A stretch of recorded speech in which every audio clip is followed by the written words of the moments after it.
What happens when a starving street girl saves a dying queen, and the ruthless king who comes for her isn't grateful, but possessive? This is the story of Leora Vance, a 14-year-old orphan who gave away her last piece of bread to a collapsing stranger in the rain, only to discover the woman was royalty, and the cold-eyed king now claims Leora belongs to him. Torn from the gutter into a palace of lies, she'll clash with a prince who hates her on sight, survive years of brutal court politics, and discover a bond that could save or destroy a kingdom. Stay until the end to see how a forgotten girl becomes a queen. Like this video and comment what city you're watching from. The rain came down like punishment. Leora Vance pressed herself against the crumbling brick wall beneath the Southgate Bridge, her fingers clutching the last piece of bread she'd managed to steal 3 days ago. It was hard as stone now, moldy on one edge, but it was hers. In the Greymark slums, possession was the only law that mattered. She was 14 years old, and she was dying, slowly, the way everyone died down here. "Get out of my spot, runt." Leora didn't look up. She knew the voice. Mara, one of the older girls who ran with the Southside crew. Bigger, meaner, the kind who'd gut you for a copper piece and sleep fine after. "I was here first," Leora said quietly. "Don't care." A boot slammed into the wall beside her head. "Move, or I'll move you." Leora's fingers tightened on the bread. She was so hungry her vision blurred at the edges, her stomach a knot of acid and emptiness. But she'd learned young that showing fear was the same as begging to be destroyed. She stood slowly, meeting Mara's eyes. "Fine." Mara grinned, gap-toothed and vicious. "Smart girl." Leora walked out into the rain. The water soaked through her threadbare coat in seconds, plastering her dark hair to her skull. She could feel her ribs through the fabric, each one a sharp reminder that winter was coming and she probably wouldn't survive it.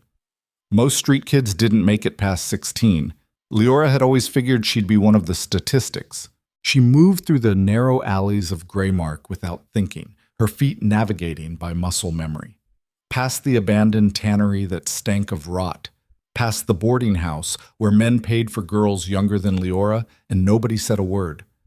Past the soup kitchen run by the old priest who tried to save her soul once before she told him to save his breath.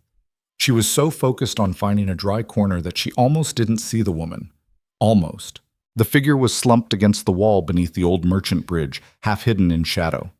At first Leora thought it was just another drunk, or another body. There were always bodies in Greymark. But something made her stop. The woman was old. Ancient, really, her face a map of wrinkles, her hair white as bone. She wore a cloak that might have been fine once, but it was mud-soaked now, torn. Her eyes were closed. Leora should have kept walking. She took a step closer instead. The woman's breathing was shallow, labored. Her lips had a blue tinge. Leora had seen enough death to recognize it circling. "Hey!" Leora crouched down, careful to keep her distance. "You alive?" The woman's eyelids fluttered. When they opened, Leora saw eyes the color of storm clouds, sharp and aware despite the delirium. "Water," the woman whispered. Leora glanced around. The street was empty except for the rain. No one gave a damn about dying old women in Greymark.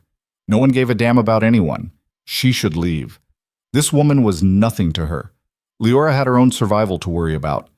But those eyes, there was something in them, something that reminded Leora of before her mother died of the fever, before her father drank himself into the river, before the streets became her only home. Something that whispered this moment mattered. "I don't have water," Leora said, "but I have this." She held out the bread. The woman stared at it, then at Leora. "That's yours." "Yeah." "You're starving." "So are you." A long pause. The rain hammered down. Leora's hand didn't waver. "Stupid girl," the woman breathed. But she took the bread. Leora watched her eat, small bites, careful, like someone who'd once had manners. Then she did something even more reckless. She pulled off her coat and draped it over the woman's shoulders. "You'll freeze," the woman said. "I've frozen before." The woman's fingers caught Leora's wrist. They were cold, but strong. "What's your name, child?" "Leora Vance." "Leora." The woman's grip tightened. "Remember this moment. Remember you chose mercy when you had none to give." Before Leora could respond, the sound of hoofbeats shattered the air. They came from everywhere at once, horses, armed riders in black armor, their insignia gleaming even through the rain. Leora's heart seized. She knew those markings. Everyone in the kingdom knew them. The royal guard. Shit, Leora breathed, already backing away.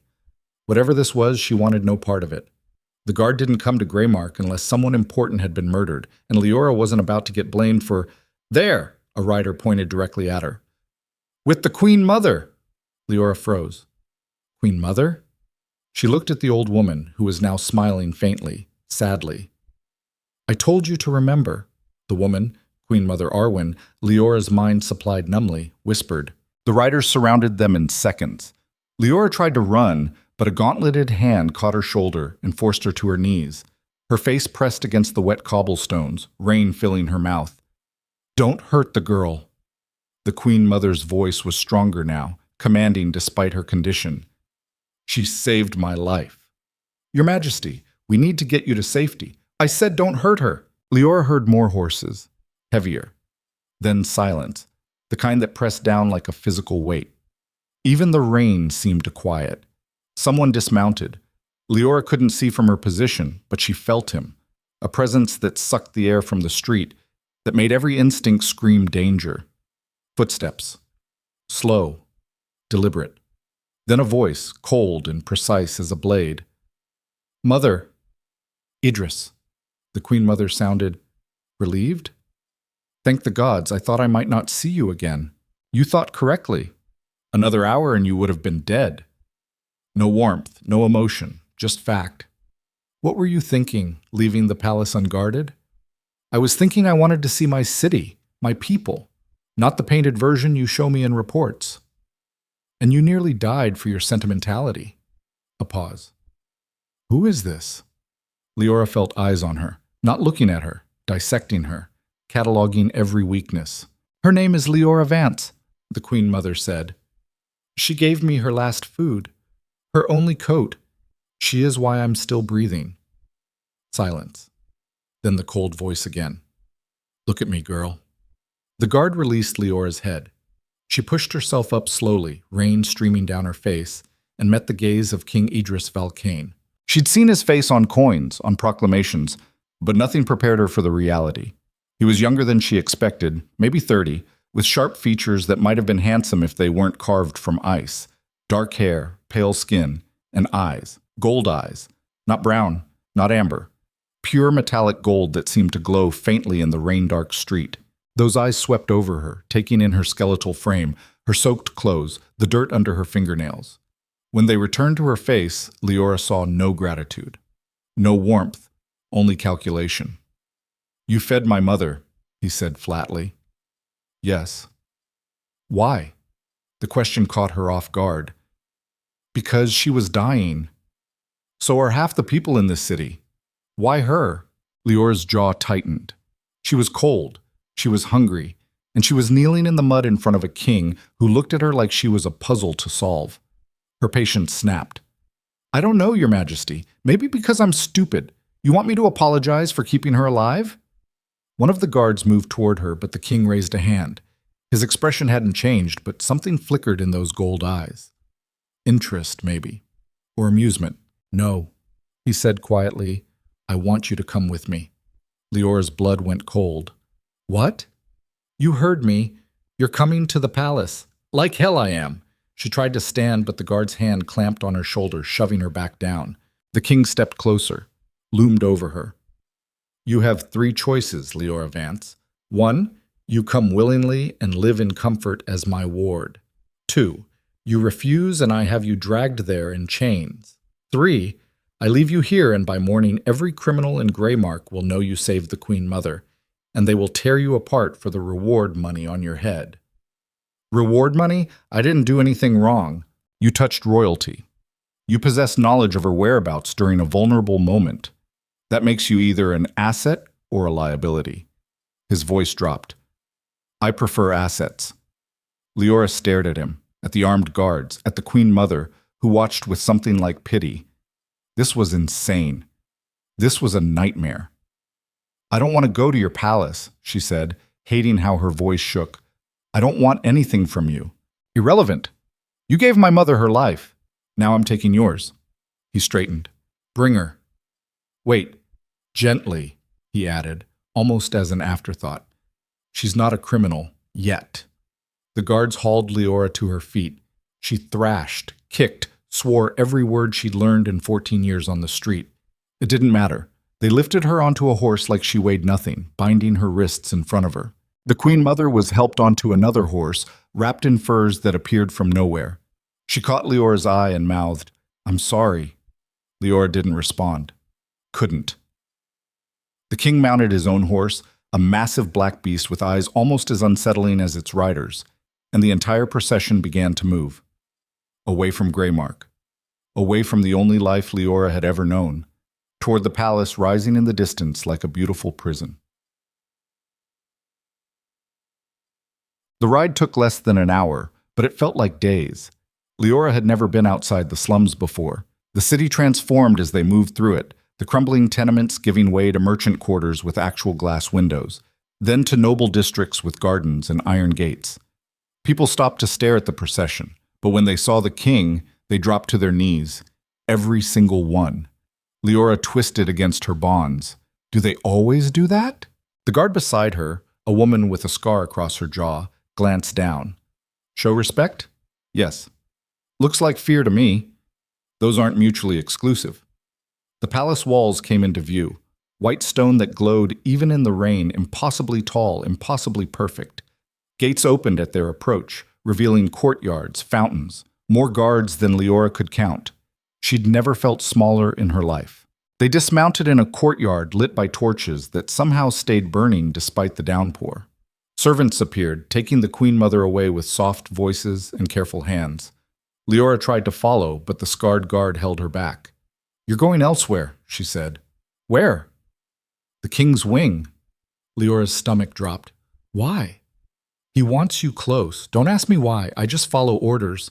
They led her through corridors that were too clean, too bright, too everything. Leora tracked mud with every step, her wet clothes leaving a trail. Servants pressed against walls as she passed, their faces carefully blank. Finally, they stopped at a door. The guard knocked once. Enter. The voice was cold, familiar. Leora's skin prickled. The guard opened the door and pushed Leora inside. The room was... You didn't have words. Huge. Fireplace roaring.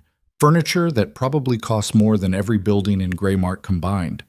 And standing by the window, silhouetted against the rain-streaked glass, was King Idris. Leave us, he said without turning. Your Majesty, protocol, leave. Us. The door closed. Leora heard the lock click. She was alone with the king. He turned slowly, those gold eyes finding her in the firelight. You're filthy. You kidnapped me out of the rain. What did you expect? I expected fear, gratitude. Certainly not backtalk. He moved closer, circling her like a predator. You're either very brave or very stupid. Can't I be both? His lips twitched, almost a smile. Remove your boots. Excuse me? You're dripping mud on my carpet. Remove your boots. Leora stared at him. If you think I think you're going to do exactly as I say, or I will have someone do it for you. His voice never rose. Didn't need to. Your choice. Leora's hands clenched, but she unlaced her boots, barely more than scraps of leather tied with string, and stepped out of them. Better. He gestured to a chair by the fire. Sit. I'm wet. I don't care. She sat. The warmth from the fire was almost painful against her frozen skin. The king settled into the chair across from her, steepling his fingers, studying her with that unnerving focus. Tell me about yourself, he said. Why? Because I want to understand what kind of girl gives away her last meal to a stranger. Leora laughed bitterly. A stupid one. We've established that. No. Stupid would have been asking for a reward.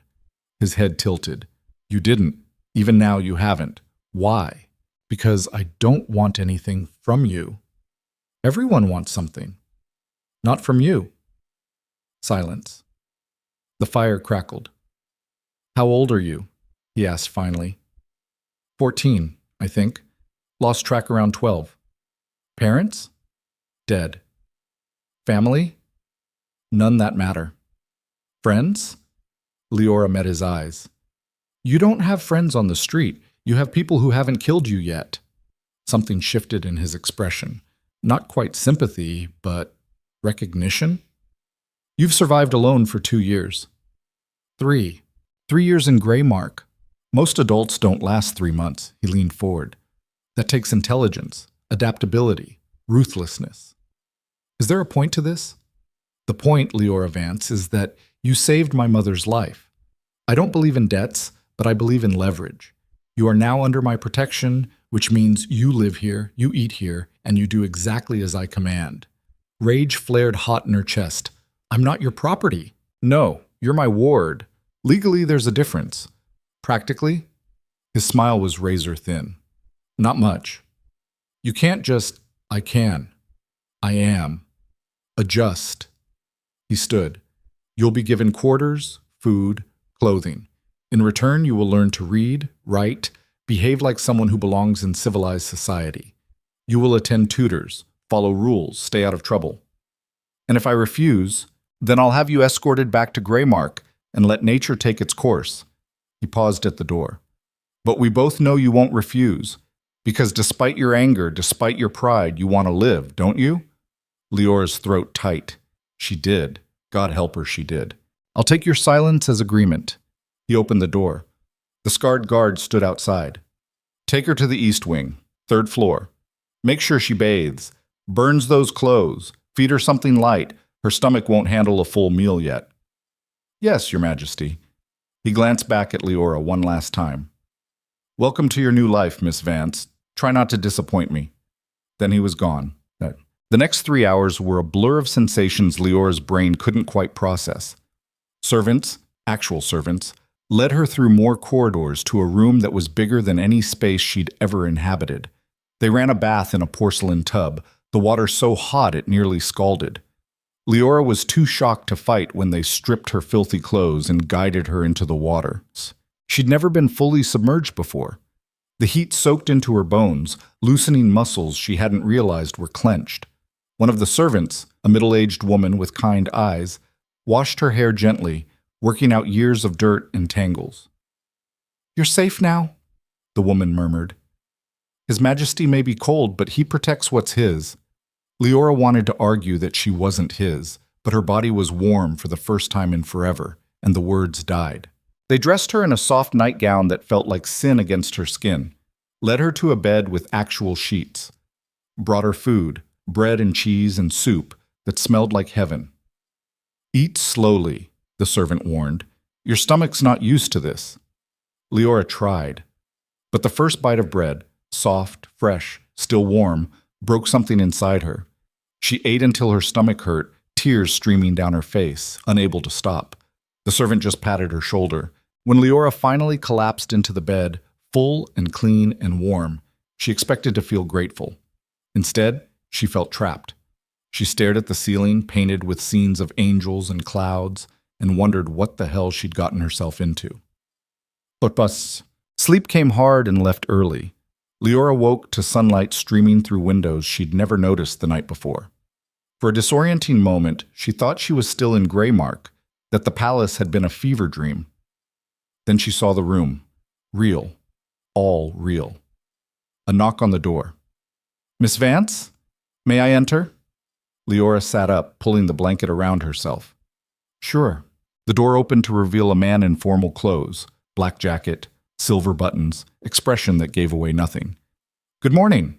I am Aldrich, His Majesty's personal steward. I've been assigned to oversee your transition. My what? Your education, integration into court life. He produced a rolled parchment. This is your schedule. You'll begin lessons this afternoon. Reading, writing, mathematics, history, etiquette. You'll also be fitted for appropriate clothing. Meals will be taken in your quarters until you've learned proper table manners. Leora stared at the parchment. She couldn't read it. This is insane. This is your reality, Miss Vance. Aldrich's voice softened slightly. The king has made his decision. I suggest you cooperate. He is not a patient man. What happens if I don't? I genuinely don't know. No one has ever refused him before. Aldrich moved to the door. Breakfast will arrive shortly. Dress in the clothes provided. Your first tutor arrives at noon. He left. Leora looked at the schedule in her hands, at the symbols that meant nothing to her, and felt the walls closing in. She'd survived 3 years on the street. She could survive this. She had to. The first week was hell. Leora learned that being clean, fed, and safe didn't mean being happy. The tutors were relentless, old men and women who frowned at her street accent, her rough manners, her complete ignorance of everything they considered basic knowledge. No, Miss Vance, a lady does not slouch. The Treaty of Grenwald was signed in 1247, not 1274. Again, you hold a fork like a weapon. Have you no refinement? Leora bit her tongue, bloody, keeping quiet. Every instinct screamed to fight back, to run, to break something.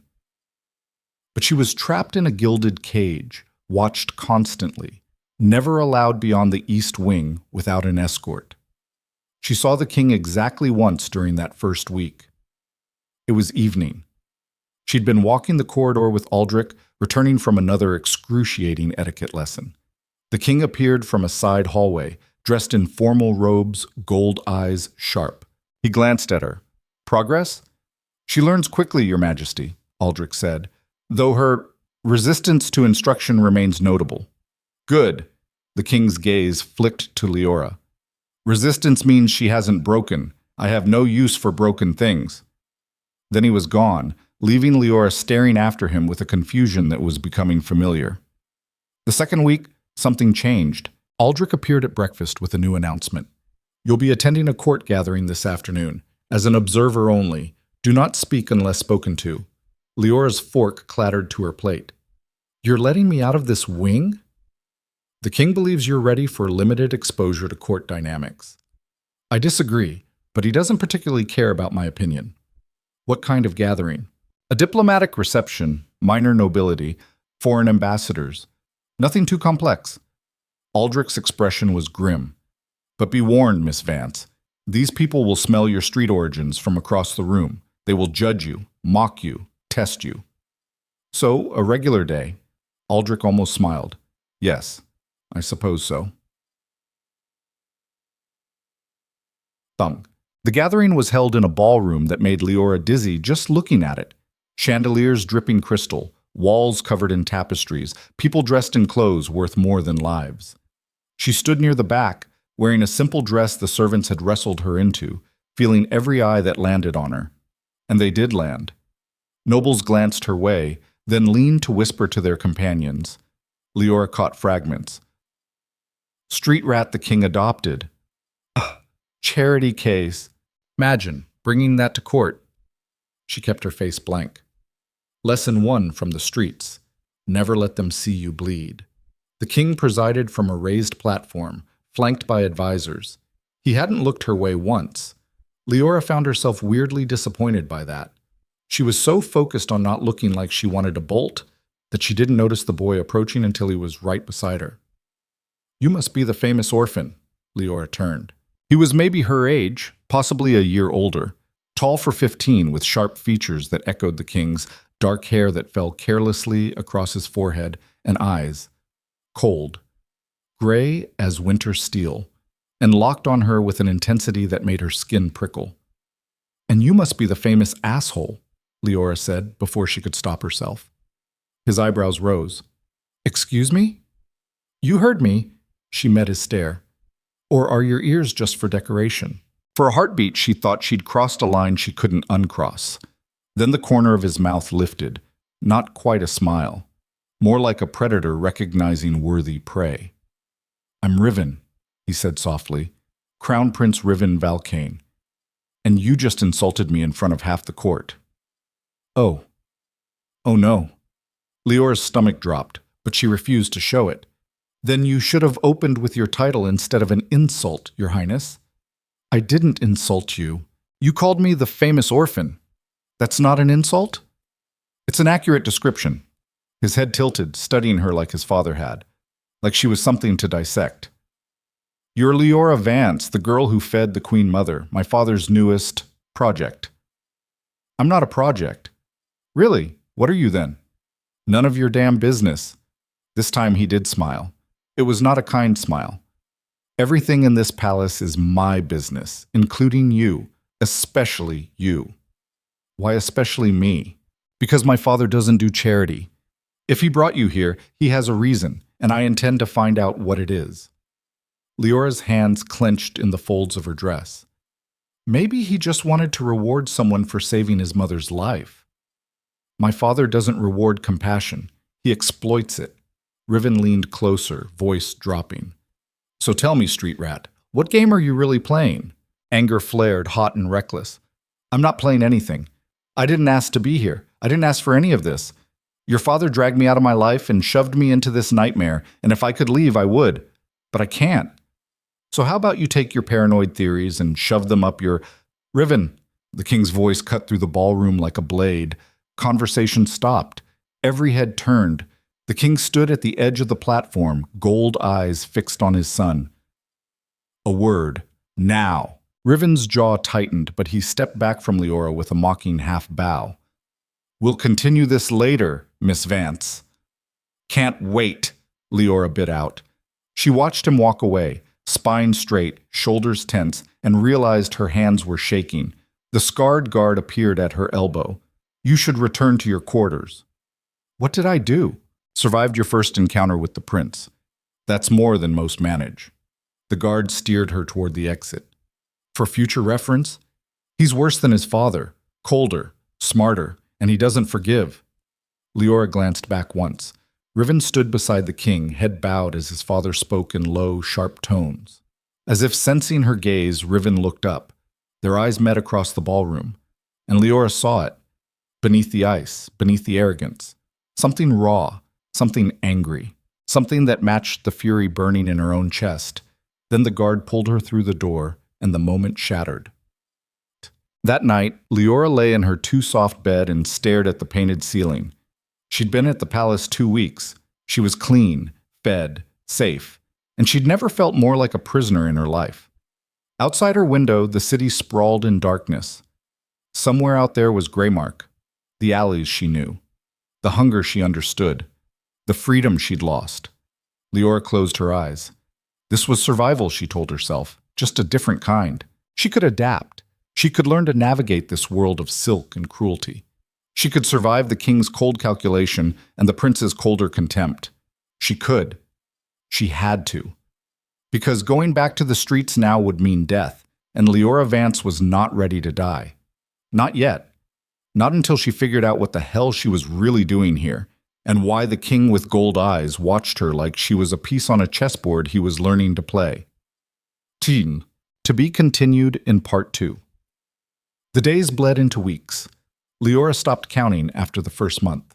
Her world became a rigid cycle. Lessons, meals, more lessons. The tutors pushed her relentlessly, but she pushed back harder.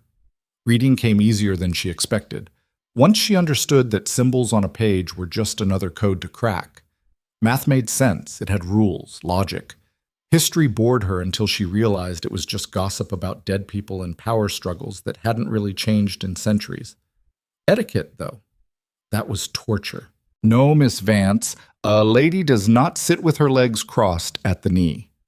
Leora uncrossed them for the 100th time, resisting the urge to cross them again just to watch Madame Chevalier's eye twitch.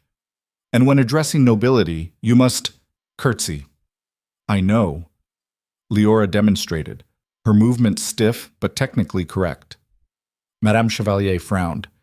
You curtsy like you're being held at knife point. Maybe because I am. That is not a knife, Miss Vance. That is decorum. Feels the same from where I'm standing. But despite the constant friction, Leora learned, she absorbed everything with the same ruthless efficiency that had kept her alive on the streets. Knowledge was currency here, just like bread had been in Greymark, and she needed every advantage she could get. Because Prince Riven Valcane had made her his personal project. He appeared everywhere, the library where she studied, the gardens where she walked for her supervised exercise. The dining hall where she'd finally been allowed to eat with other palace residents, though most gave her a wide berth. He never approached directly, just hovered, watching, like a cat deciding whether something was worth pouncing on. It set Leora's nerves on fire. "Why does he keep staring at me?" she hissed to Aldrich one afternoon as they walked through the portrait gallery. Aldrich didn't look up from his notes. The prince is naturally suspicious of anything his father takes an interest in. I'm not a thing. To him, everyone is a thing. Potential threat, potential ally, or potential irrelevance. Aldrich paused before a portrait of a severe-looking woman. His late mother, the former queen.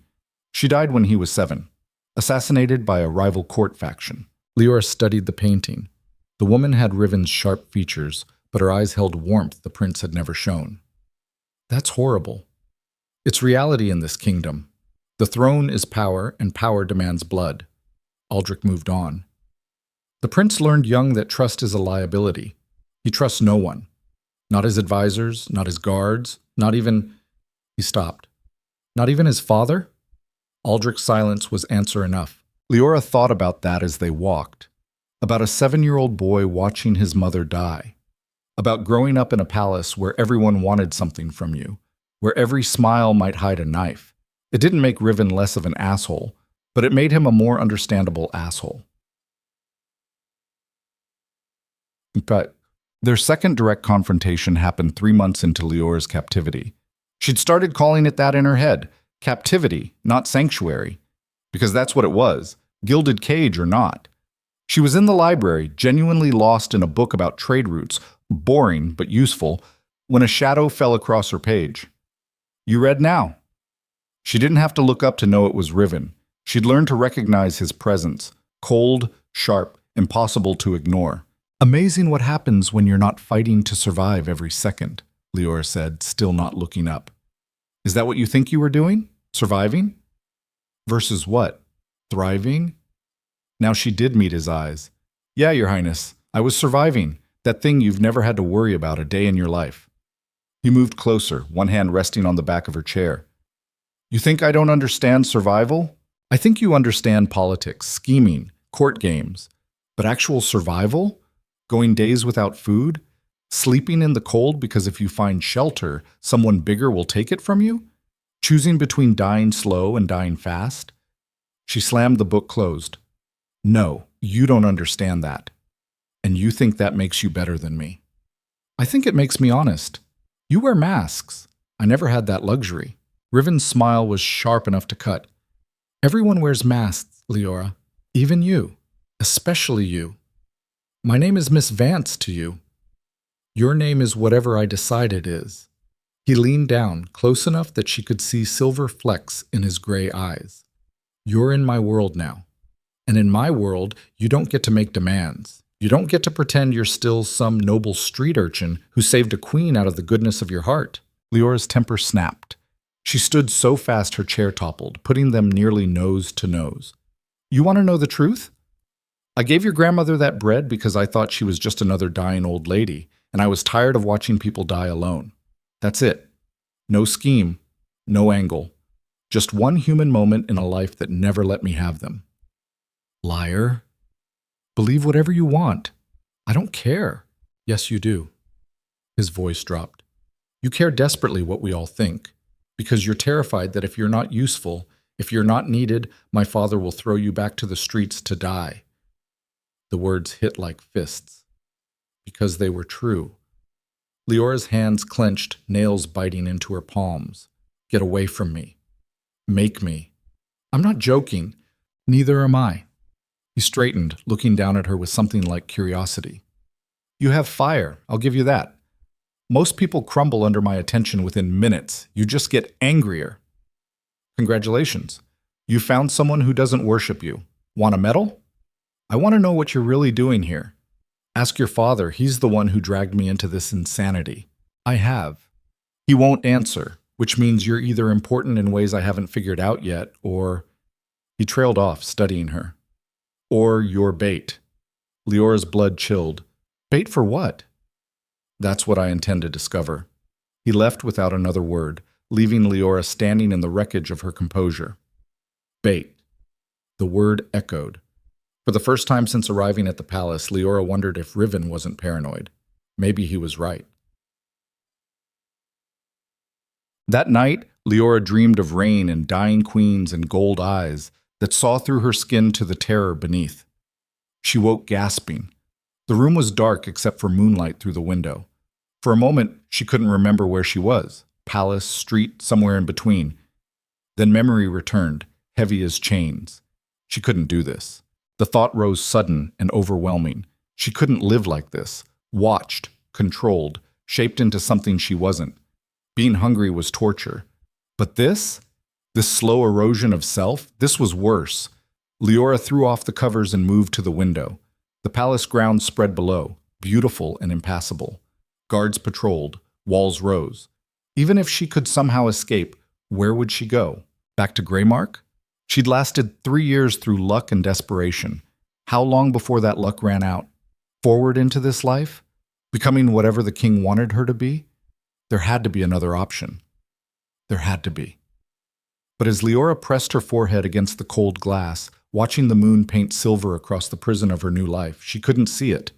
All she could see was the long road ahead, and the prince with winter eyes, circling like a predator waiting for her to finally break. 6 months in the palace taught Leora that survival wasn't about strength. It was about reading the room faster than the room could read you.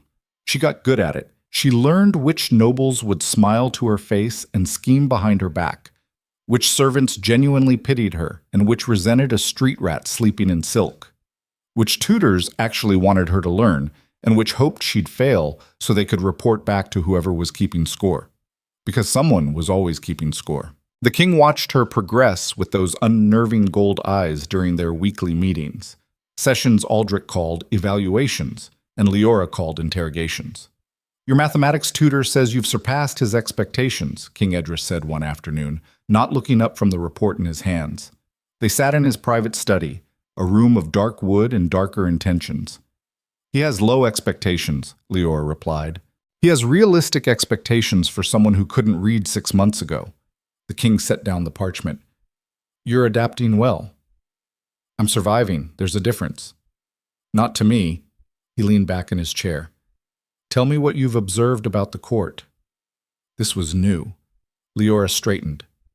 Your Majesty? You have eyes. You watch. What have you seen? A test. Everything with him was a test. Leora chose her words carefully. I've seen that Lord Brennan talks about loyalty but meets with foreign ambassadors in corners where he thinks no one's looking. Lady Ashford smiles at everyone, but her servants are terrified of her. The head of your guard, Commander Thorne, he's the only one who doesn't flinch when you enter a room. The king's eyebrows rose fractionally. Anything else? Your son hates me.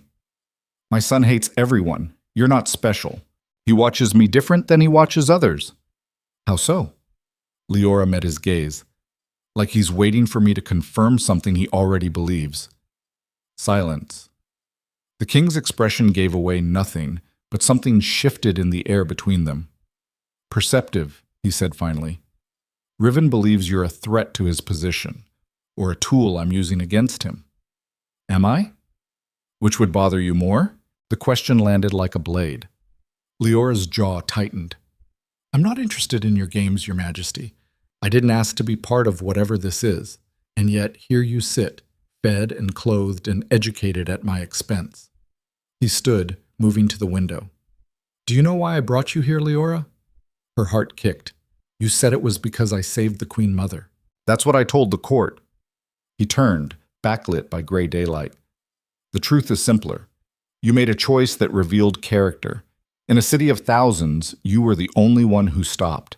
The only one who gave when you had nothing to give. So this is charity. This is investment. His voice hardened. I need people around me who are capable of compassion without the corruption of privilege. People who understand what it means to have nothing, so they value everything. People who can't be bought because they've already survived worse than I could threaten them with. Leora's stomach turned. You want me to spy for you? I want you to observe, learn, become someone useful. He moved closer. The court is rotting from within. Nobles playing games while the kingdom bleeds. I need eyes and ears in places I cannot reach. People who will be underestimated. dismissed, ignored. People like me, exactly like you. Rage and understanding warred in Leora's chest. And if I refuse, you won't.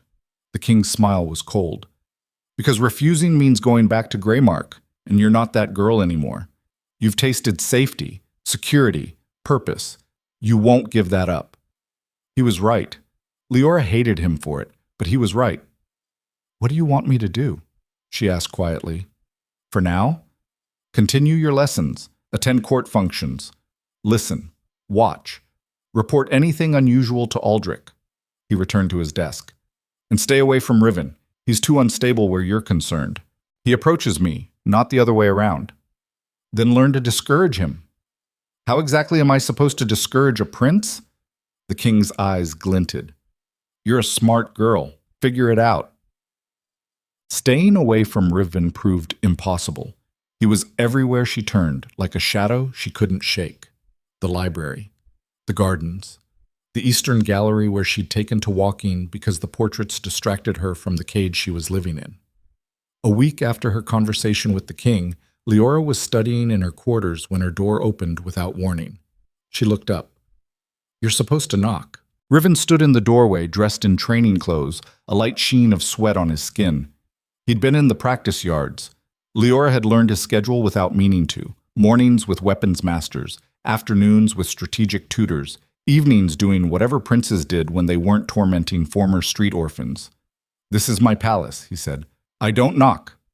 It's your father's palace. Semantics. He stepped inside, closing the door behind him. Leora's pulse jumped. They'd never been alone like this. Truly alone. No guards lurking, no servants passing by. You need to leave. I need to understand something. He moved closer, and Leora fought the urge to back away. My father meets with you every week. Private sessions. Just the two of you. He's overseeing my education. Aldrich oversees your education. My father is doing something else. Riven stopped a few feet away, studying her with that unnerving intensity. What does he talk to you about? That's between him and me. Wrong answer. It's the only answer you're getting. His jaw tightened. Do you have any idea how dangerous it is to keep secrets from me? Do you have any idea how little I care? Leora stood, meeting his glare. Your father's business is his own. If you have questions, ask him. I'm asking you. And I'm telling you no. For a moment, she thought he might actually lose his temper. She could see it building behind his eyes, cold fury looking for a target. Then his expression smoothed into something worse. Calculation. You're protecting him, Riven said softly. I'm protecting myself. From what? From you. The words came out harder than she intended. You want me to be a threat so badly, you're inventing reasons. I'm not playing whatever game you think this is. Everyone's playing. Some just don't know it yet.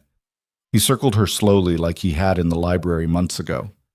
You came from nothing. You had nothing. Now you have everything. And you expect me to believe you're not scheming to keep it? I expect you to believe I'm trying to survive, same as I always have. By becoming my father's creature. By learning to navigate a world that would eat me alive otherwise. He stopped directly in front of her, close enough that she could see the silver in his eyes, the sharp line of his jaw. You're smarter than you pretend. And you're more paranoid than you need to be. Paranoia keeps me breathing. So does knowing when to back down. I don't back down. Then we have a problem. The air between them felt electric, charged with something Leora didn't have words for. Anger, yes. But underneath, something else. Something that made her skin prickle and her breath catch. Riven's gaze dropped to her mouth, then back to her eyes. You're not afraid of me. Should I be? Most people are. I'm not most people. His lips curved into something that wasn't quite a smile. No, you're really not. The door opened. Aldrich stood in the threshold, his expression carefully neutral. Your Highness, His Majesty requests your presence in the council chamber. Riven didn't move for a long moment. Then he stepped back, the spell, if that's what it was, breaking like glass. We're not finished, he said to Leora. Yes, we are. You don't get to decide that. Watch me. He left. Aldrich waited until his footsteps faded before speaking. That was unwise, Miss Vance. Leora sank into her chair, hands shaking. He came here, and you engaged. You should have stayed silent. He would have just pushed harder. Perhaps. Aldrich moved to the window, checking the courtyard below. But now he's invested. The prince doesn't like mysteries, and you've become one. That makes you dangerous. To him or to me? Both. Leora pressed her palms against her eyes. I didn't ask for any of this. No one ever does. Aldrich's voice softened slightly. But you're in it now. And the prince? He paused. Be careful, Miss Vance. Riven Valkane doesn't know how to want something without consuming it. The seasons turned. Summer gave way to autumn, autumn to winter. Leora marked time by the changes in the palace, harvest festivals, diplomatic visits, the first snowfall that turned the grounds into something from a painting. She was 16 now, though the exact day had passed unnoticed. Birthdays didn't matter when you'd spent years not knowing which day it was. Her education continued. She could read 3 languages, calculate compound interest, identify noble houses by their crests. She moved through the court with increasing confidence, no longer the frightened street girl, but not quite belonging either. Always in between. The nobles had stopped whispering about her mostly. She'd become a fixture. The king's strange ward, harmless, they'd decided. Irrelevant. Perfect. Because while they dismissed her, Leora watched, listened, learned. She reported to the king every week, small details, overheard conversations, the micropolitics of court alliances. Nothing earth-shattering. But King Edris absorbed it all with those calculating gold eyes, fitting pieces into a puzzle only he could see.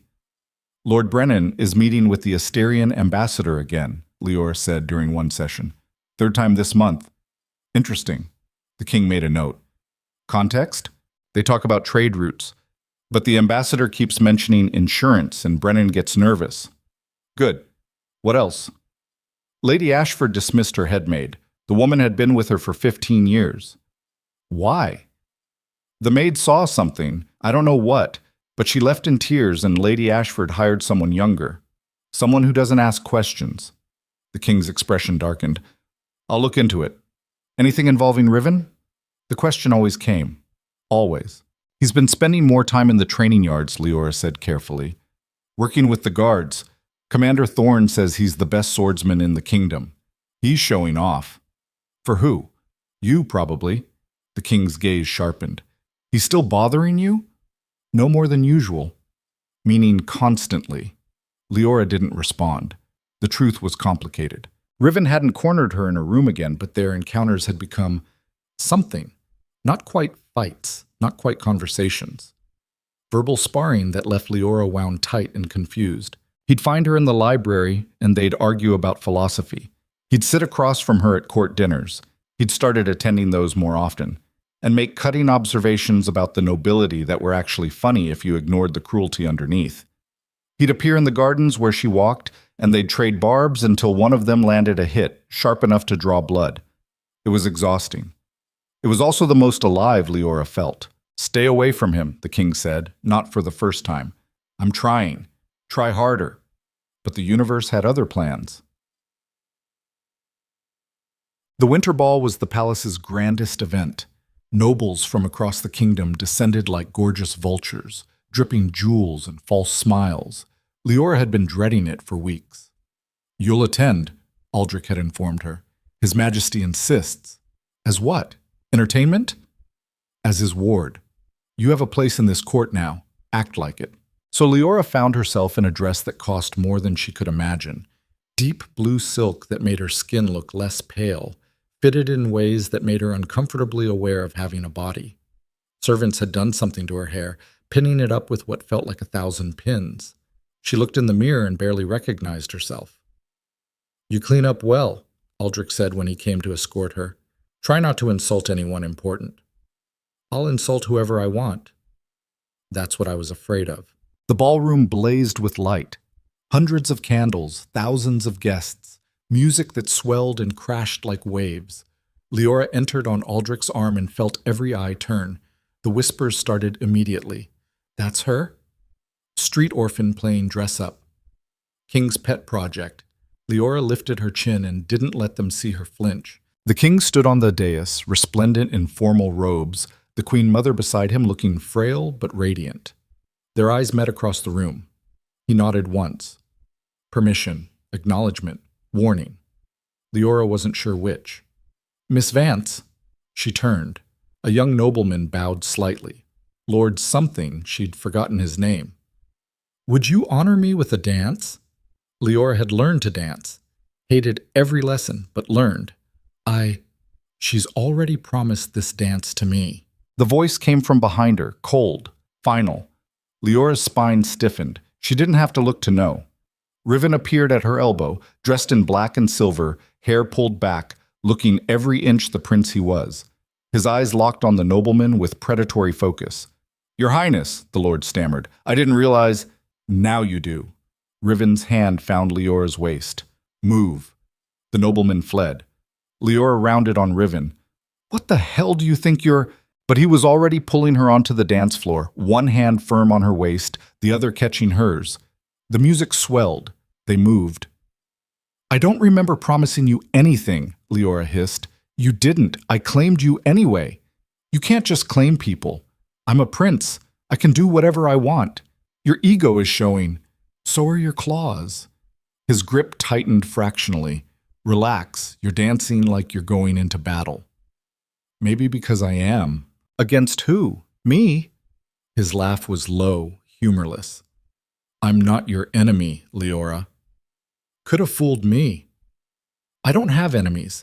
I have obstacles and assets. You're neither. Then what am I? His eyes met hers, and something flickered in their gray depths. I'm still figuring that out. They turned, spinning through the crowd. Leora was painfully aware of how close they were, his hand burning through the silk at her waist, his breath stirring her hair, the solid strength of him against her. Why are you doing this? She asked quietly. Dancing with you? Acting like you own me. I don't own you. His voice dropped. But I'm not letting vultures circle you either. I can handle myself. I know you can. That's not the point. Then what is? His jaw tightened. You want honesty? Fine. You confuse me. You have from the moment you appeared. You shouldn't matter. You're nobody. No title, no power, no bloodline.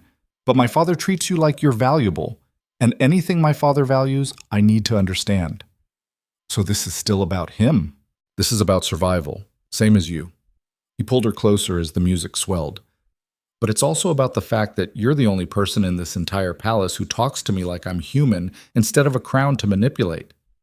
The confession hit like a gut punch. Leora stared at him, at the cracks showing through his armor. Riven, don't. His expression shuddered. Don't pity me. I don't need it. I wasn't— Your Highness. A courier appeared at Riven's shoulder, bowing low. Forgive the interruption. His Majesty requires your presence. Urgent council matter. Riven's eyes never left Leora's. Tell him I'm occupied. He was insistent, Your Highness. A muscle jumped in Riven's jaw. He released Leora slowly, stepping back. We'll finish this later. There's nothing to finish. You keep telling yourself that. He left, cutting through the crowd like a blade. Leora stood alone in the middle of the dance floor, heart pounding, skin still burning where he'd touched her. What the hell was happening? She found out an hour later. Leora had escaped to one of the balconies, needing air, needing space from the suffocating crowd. She was staring at the snow-covered gardens when voices drifted from the adjacent balcony, separated by a thin wall, hidden from view, but close enough to hear every word. Cannot be serious about this alliance. Riven's voice, cold with barely restrained fury. It's already arranged. The king, calm, immovable. The contracts are signed. Without consulting me? You don't get consulted, you get informed. Silence. Then, I won't do it. You will. The kingdom needs this alliance. The Asterian princess brings wealth, military support, and legitimacy to our trade agreements. I don't care about trade agreements. Then care about keeping your crown, because without Asterian backing, the northern lords will rebel within a year. The king's voice hardened. This isn't negotiable, Riven. You will marry Princess Alara. The betrothal will be announced at the spring equinox. Leora's blood turned to ice. Marriage. Betrothal. Princess. And if I refuse? Riven asked, voice dangerously soft. Then I'll find another heir. Don't test me on this. Another heir? You mean a bastard you've kept hidden? Or will you legitimize one of your counselor's sons? I mean, I will do whatever is necessary for this kingdom's survival, with or without you. Footsteps. Then the sound of a door slamming. Leora pressed against the wall, mind racing. An arranged marriage, political necessity. The prince trapped just like she was. She should feel vindicated. Riven, the untouchable prince, forced into a cage of his father's making. Instead, she felt sick. She slipped back into the ballroom, moving through the crowd like a ghost. Found Aldrich near the refreshment table. I need to leave, she said. He took one look at her face. What happened? Nothing. Everything. I can't. Her throat closed. Please, just get me out of here. Aldrich didn't argue. Leora spent the next 3 days avoiding everyone. She claimed illness, not entirely false. Her stomach churned constantly, sleep eluded her, and every time she closed her eyes she heard the king's voice. You will marry Princess Ilara.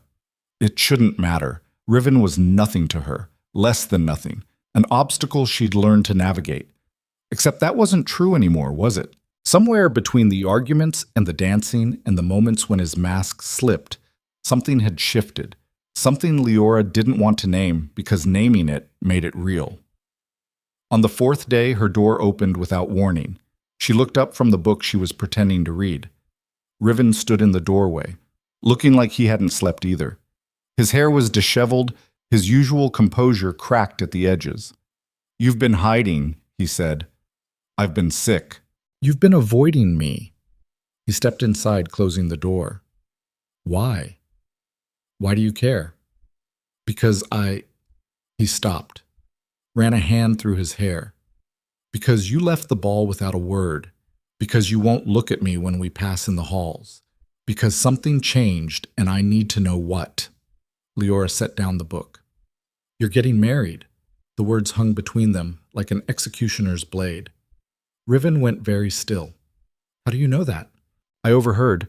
You and your father. On the balcony. So you were eavesdropping. I was breathing. You were arguing loud enough to wake the dead. His jaw worked. It's not what?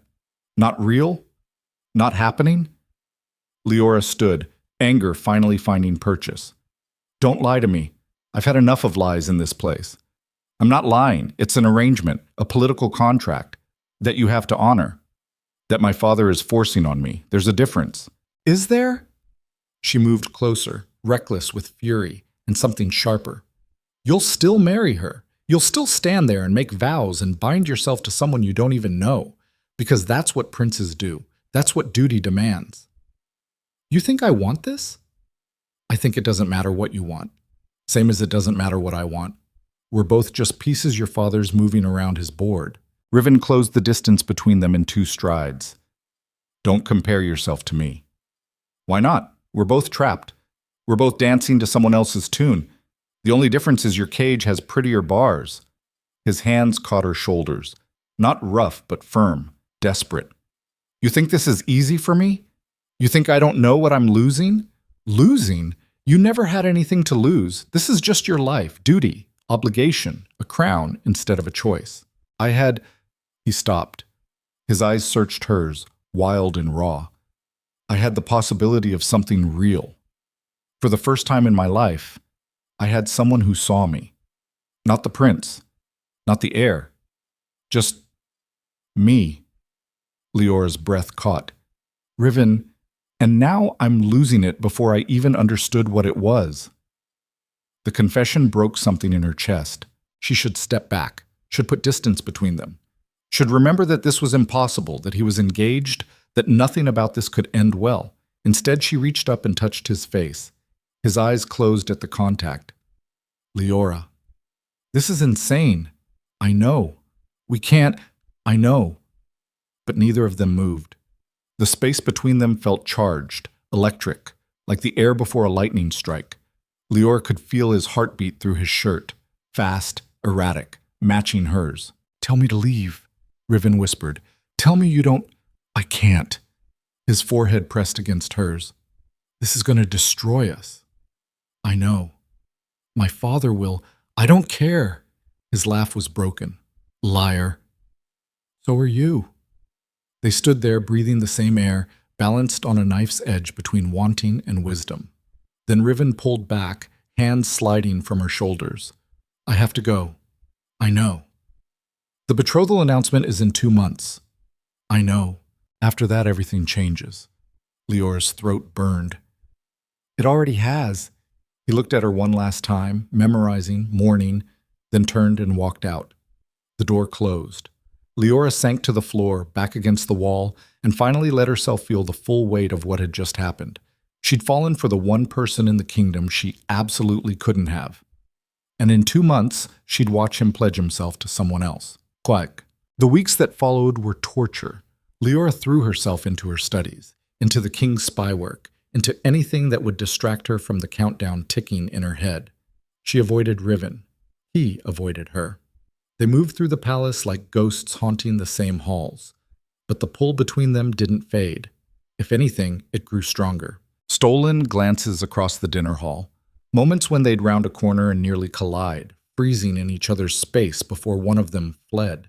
Nights when Leora would wake from dreams she couldn't remember, heart pounding, skin burning, aching for something she couldn't name. The king noticed. You're distracted, he said during one of their meetings.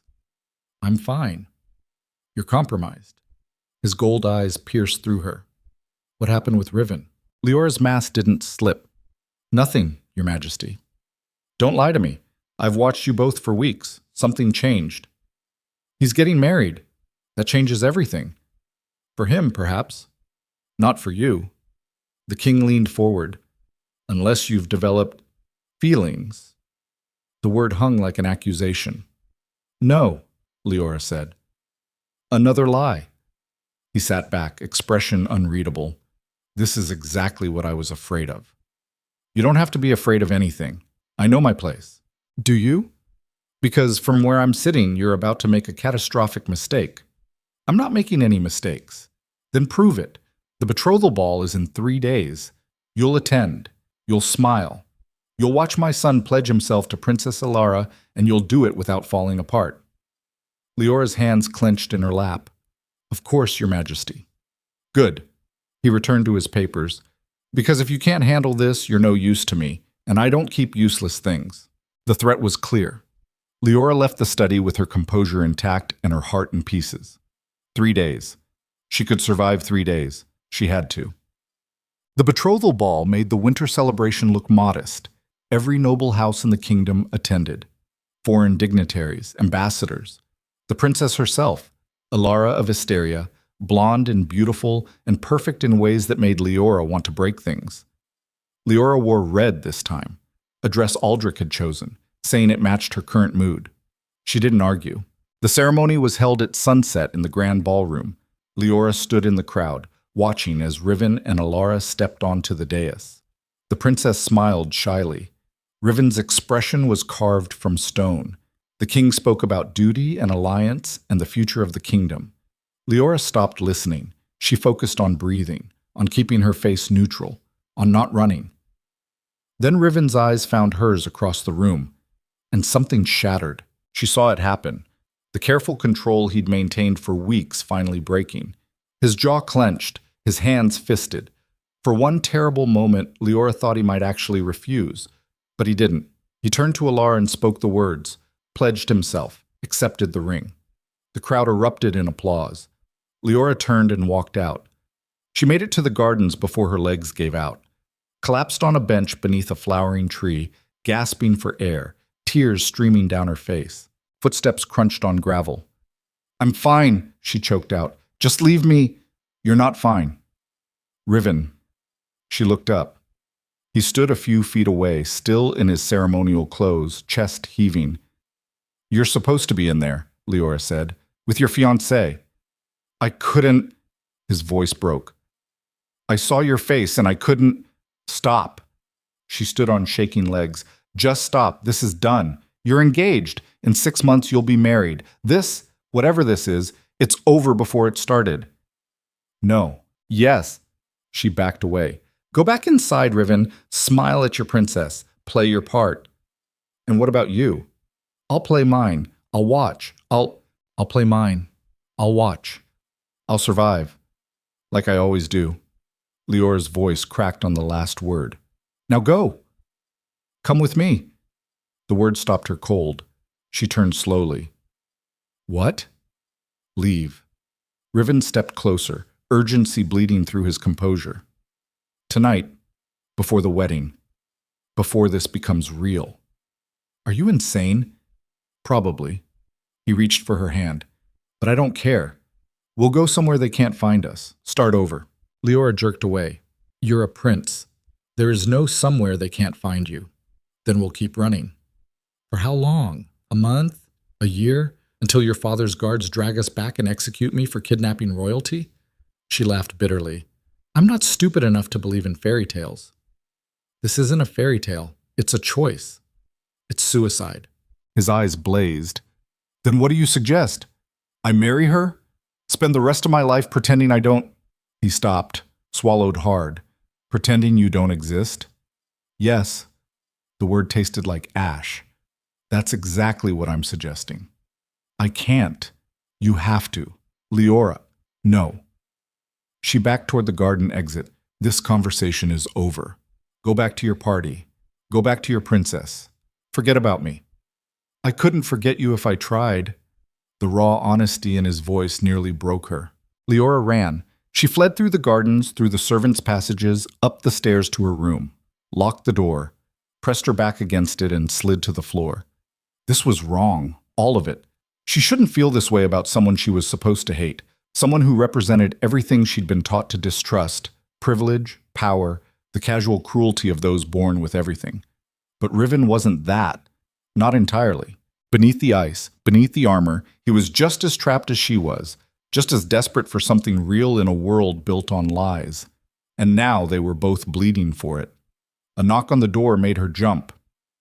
Miss Vance? Aldrich's voice. His Majesty requests your presence, immediately. Leora's stomach dropped. It's late. He's aware. He's waiting in his study. No escape, no reprieve. She pulled herself together, washed her face, changed out of the red dress into something simpler. Followed Aldrich through the silent palace like a prisoner walking to execution. The king sat behind his desk, gold eyes reflecting lamplight. He didn't look up when she entered. Sit. Leora sat, silent, stretched. The king continued reading whatever document held his attention, letting the tension build. Psychological warfare. He was good at it. Finally, he set down the paper. You left the betrothal celebration early. I wasn't feeling well. You left minutes after my son did. He also claimed illness. The king's gaze pinned her. Coincidence? Yes, Your Majesty. You're lying. I'm not… I have eyes everywhere, Leora. Did you think I wouldn't notice him following you into the gardens? That I wouldn't hear about your little conversation? Her blood turned to ice. You were spying on us? I'm always spying. That's how I stay king. He leaned forward. What did he offer you? Nothing. Try again. He asked me to run away with him. The truth came out flat, dead. I said no. The king's expression didn't change, but something flickered behind his eyes. And if you'd said yes? I didn't. But you wanted to. Leora's jaw clenched. What I want is irrelevant. On that we agree. He stood, moving to the window. You're becoming a problem. Then release me. Let me leave the palace. I'll disappear. You think it's that simple? You think Riven would let you go? He turned. My son is many things.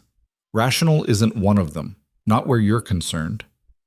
That's not my fault, isn't it? The king's voice hardened. You were supposed to observe, learn, become useful.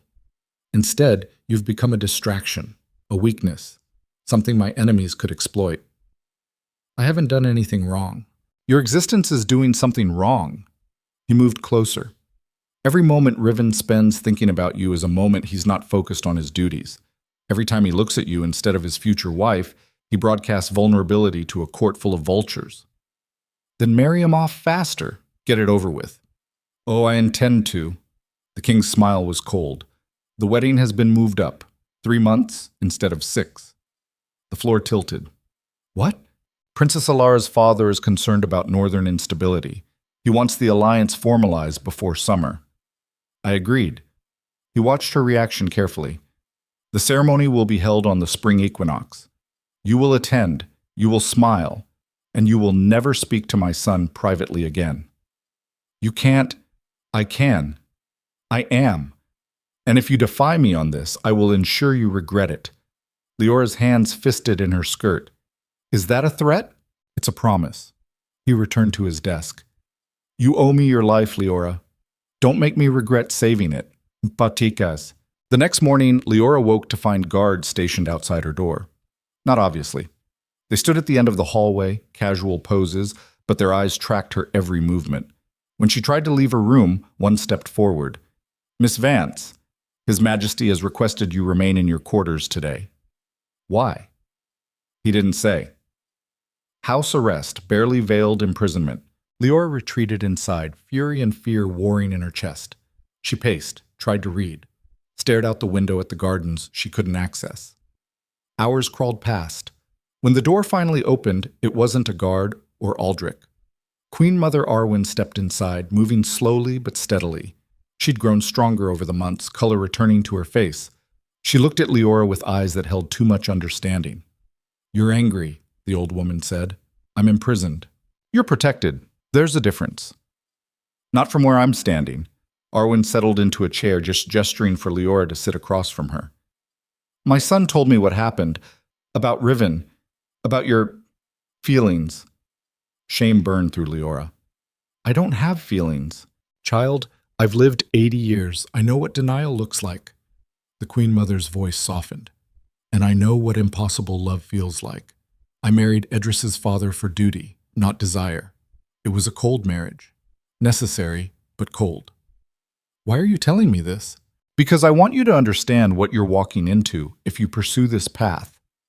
Arwen leaned forward. Riven cannot choose you, not while he's heir, not while the kingdom needs this alliance. If you love him, and I think you do, whether you admit it or not, the kindest thing you can do is let him go. I'm trying. No, you're running. That's different. The old woman's eyes held hers. Letting go means accepting the pain, living with it, not hiding from it. Leora's throat closed. It hurts. I know. Every time I see him, it gets worse. That's because love doesn't fade on command. It lingers, festers, becomes something darker if you don't acknowledge it. Arwen reached over and squeezed Leora's hand. You saved my life. Let me return the favor. Leave the palace. Not as a fugitive, as someone choosing a different path. The king won't let me go. He will if I ask. The Queen Mother's smile was gentle but firm.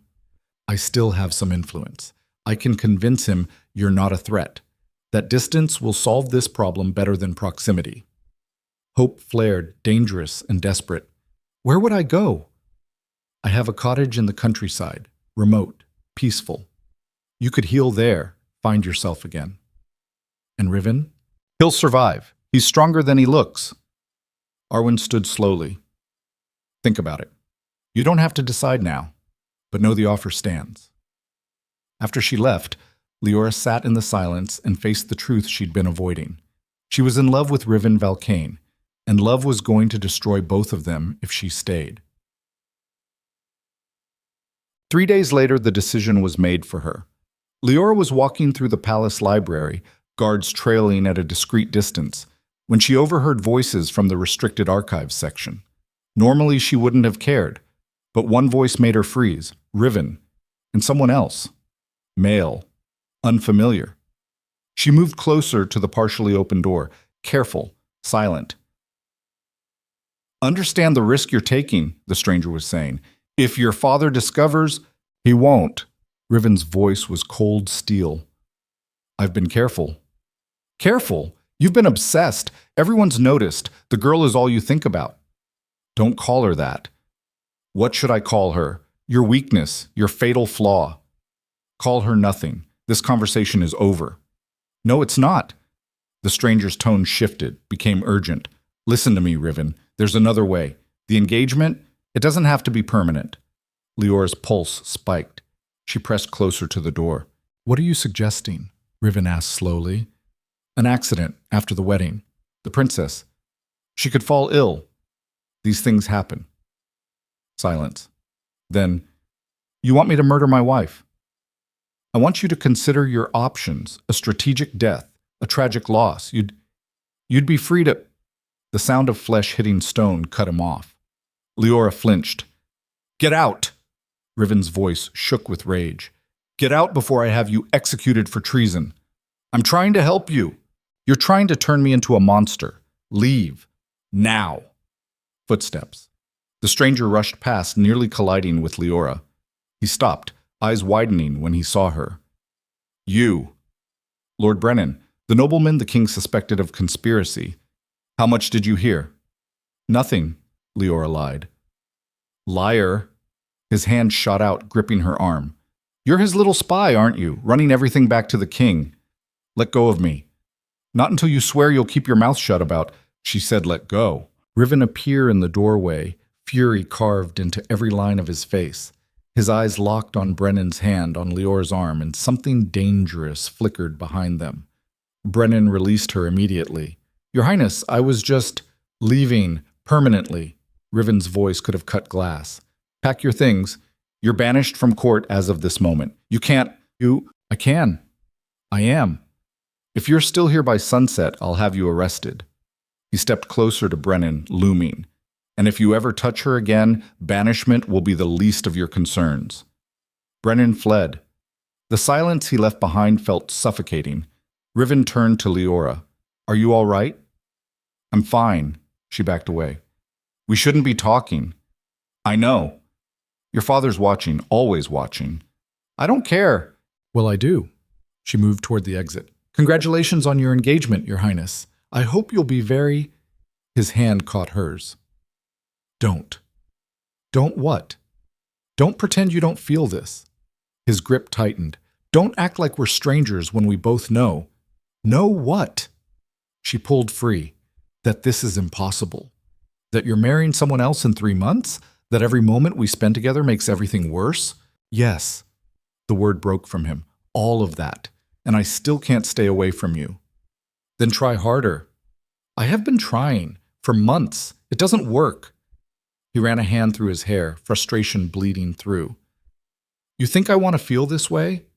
You think I enjoy being torn apart every time I see you? So stop seeing me. I can't.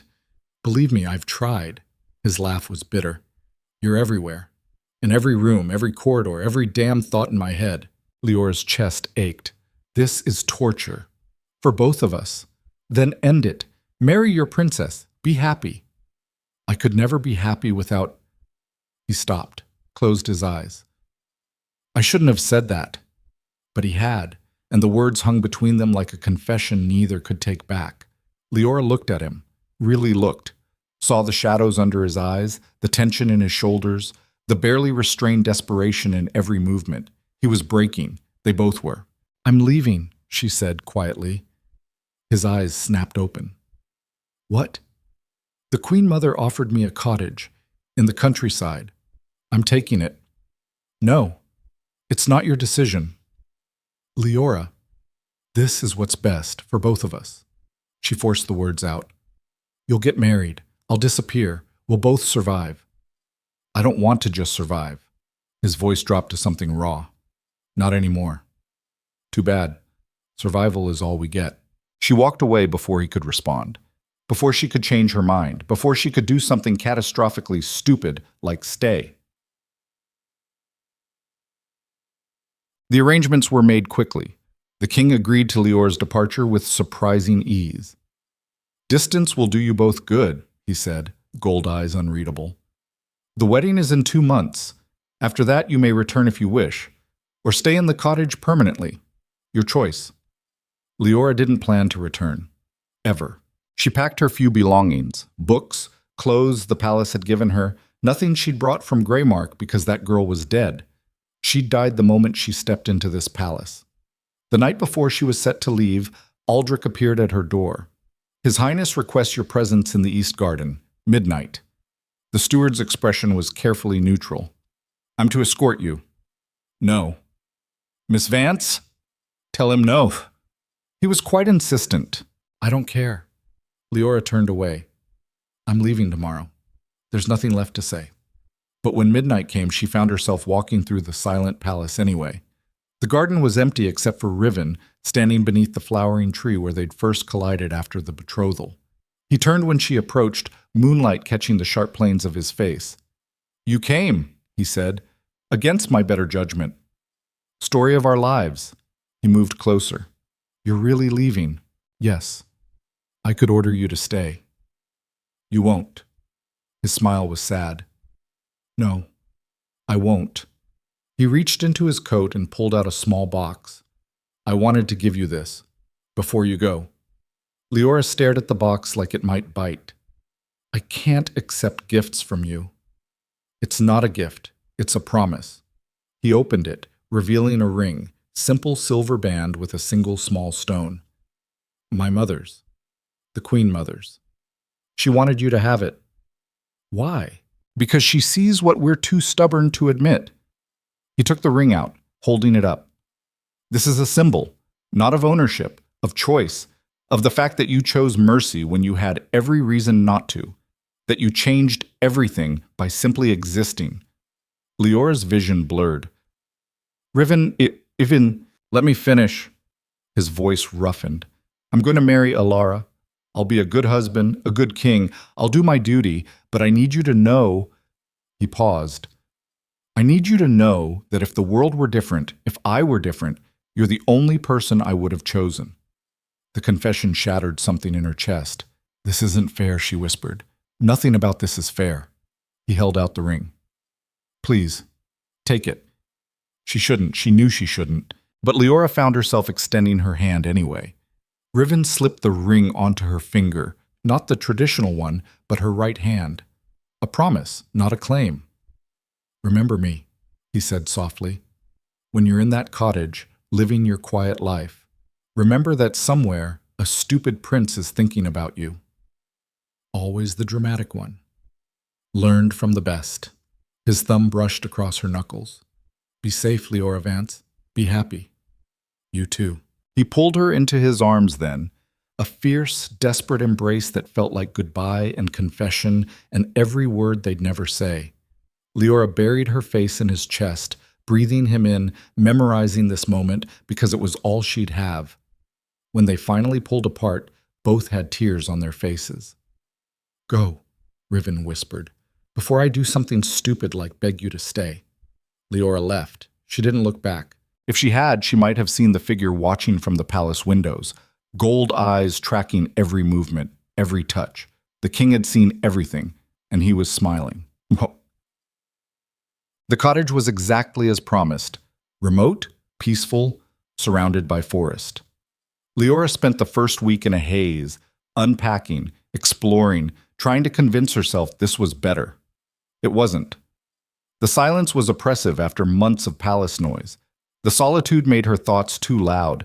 Every night she'd lie in bed, twisting the ring on her finger, wondering what Riven was doing, if he thought about her, if he was surviving. 1 month passed, then 6 weeks. The wedding was in 2 weeks. Leora knew because the servants who brought supplies wouldn't shut up about it. The grandest celebration in decades. Princess Alara was beautiful, kind, perfect. The prince seemed content. Content. The word made Leora want to scream. She threw herself into gardening, reading, long walks through the forest. Anything to stop thinking, stop feeling. It didn't work. Then, on a morning heavy with spring rain, a rider appeared. Leora watched from the cottage window as the horse approached. Royal colors, urgent pace. Her stomach clenched. Something was wrong. The rider dismounted, splashing through mud to her door, knocked hard. Leora opened it. What? Miss Vance? The messenger bowed quickly. You need to come with me, now. Why? What's happened? It's His Highness, Prince Riven. The messenger's face was grim. He's dying. The world tilted. What? 3 days ago, he collapsed during a council meeting. The physicians can't determine the cause. He's been asking for you. The messenger's voice dropped. The king sent me. He said you might be the only one who can save him. Leora's mind raced. That's impossible. I'm not a healer. No, but the Queen Mother believes. The messenger hesitated. She believes it's connected to you, that the separation is killing him. That's insane. Maybe, but he's dying anyway. Will you come? Every instinct screamed trap.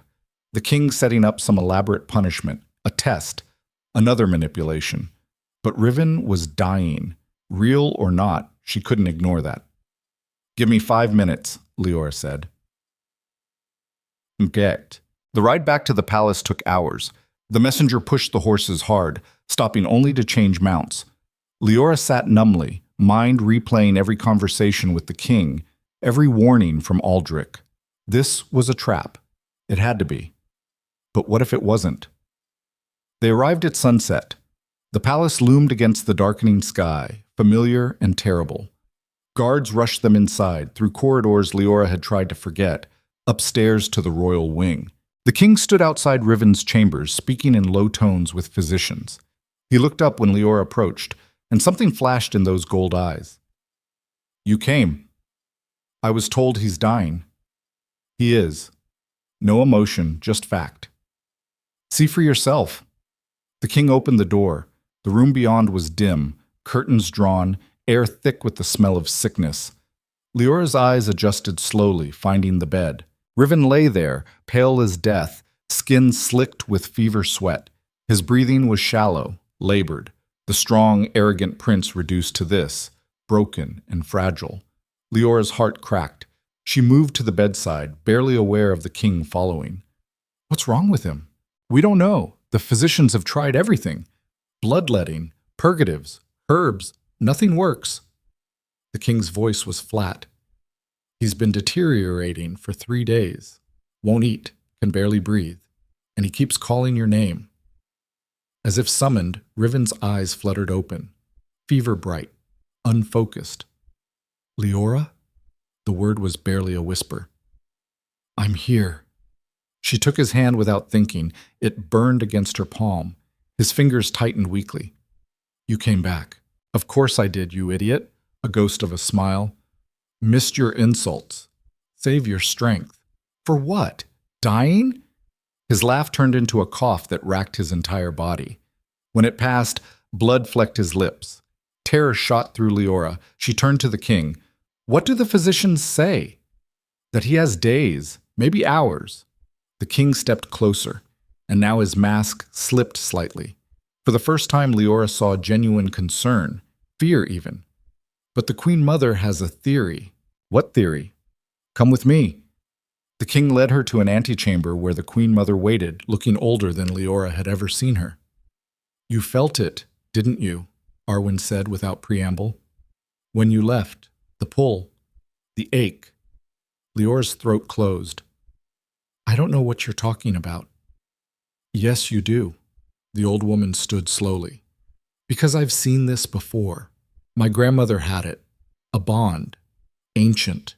Rare. Binding two souls together in ways that transcend choice or reason. That's just a story. Is it? Then explain why a healthy prince collapsed the same week you left. Why he's dying of no identifiable illness. Why his symptoms mirror yours. The Queen Mother's eyes sharpened. Don't lie. I've had servants watching. You haven't been eating, sleeping. You pace at night like a caged animal. Leora's hands shook. Even if that's true, what am I supposed to do about it? Complete the bond. The words hung in the air like a death sentence. I don't understand, Leora whispered. You and Riven are fated mates. The bond began forming months ago, probably the first moment you truly saw each other, but it's incomplete, unacknowledged, and that incompletion is killing him. Arwen moved closer. You have to accept it, claim it, let it finish what it started. How? By choosing him, fully, completely. No reservations. The old woman's voice softened. By admitting you love him. Leora backed away. He's engaged. He's marrying Alara in 2 weeks. Political contracts mean nothing to fate. They mean everything to kingdoms, to alliances, to a king who orchestrated all of this. The king's voice cut through the room like ice. Leora spun. He stood in the doorway, expression unreadable. "What?" she breathed. "You heard me." He stepped inside, closing the door.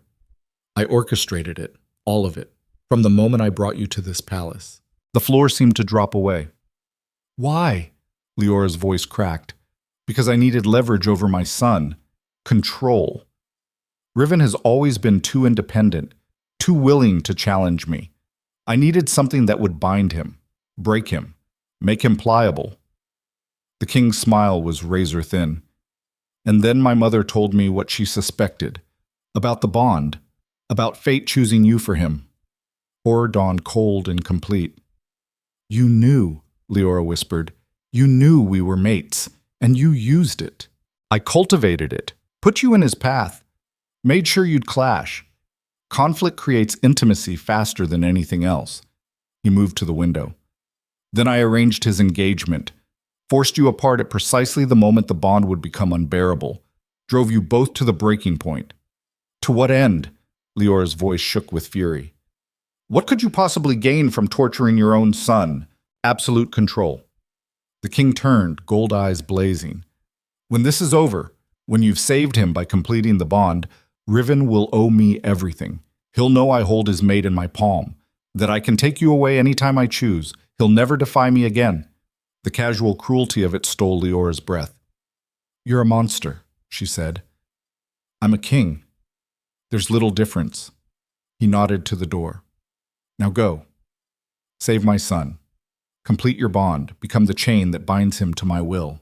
And if I refuse, then he dies.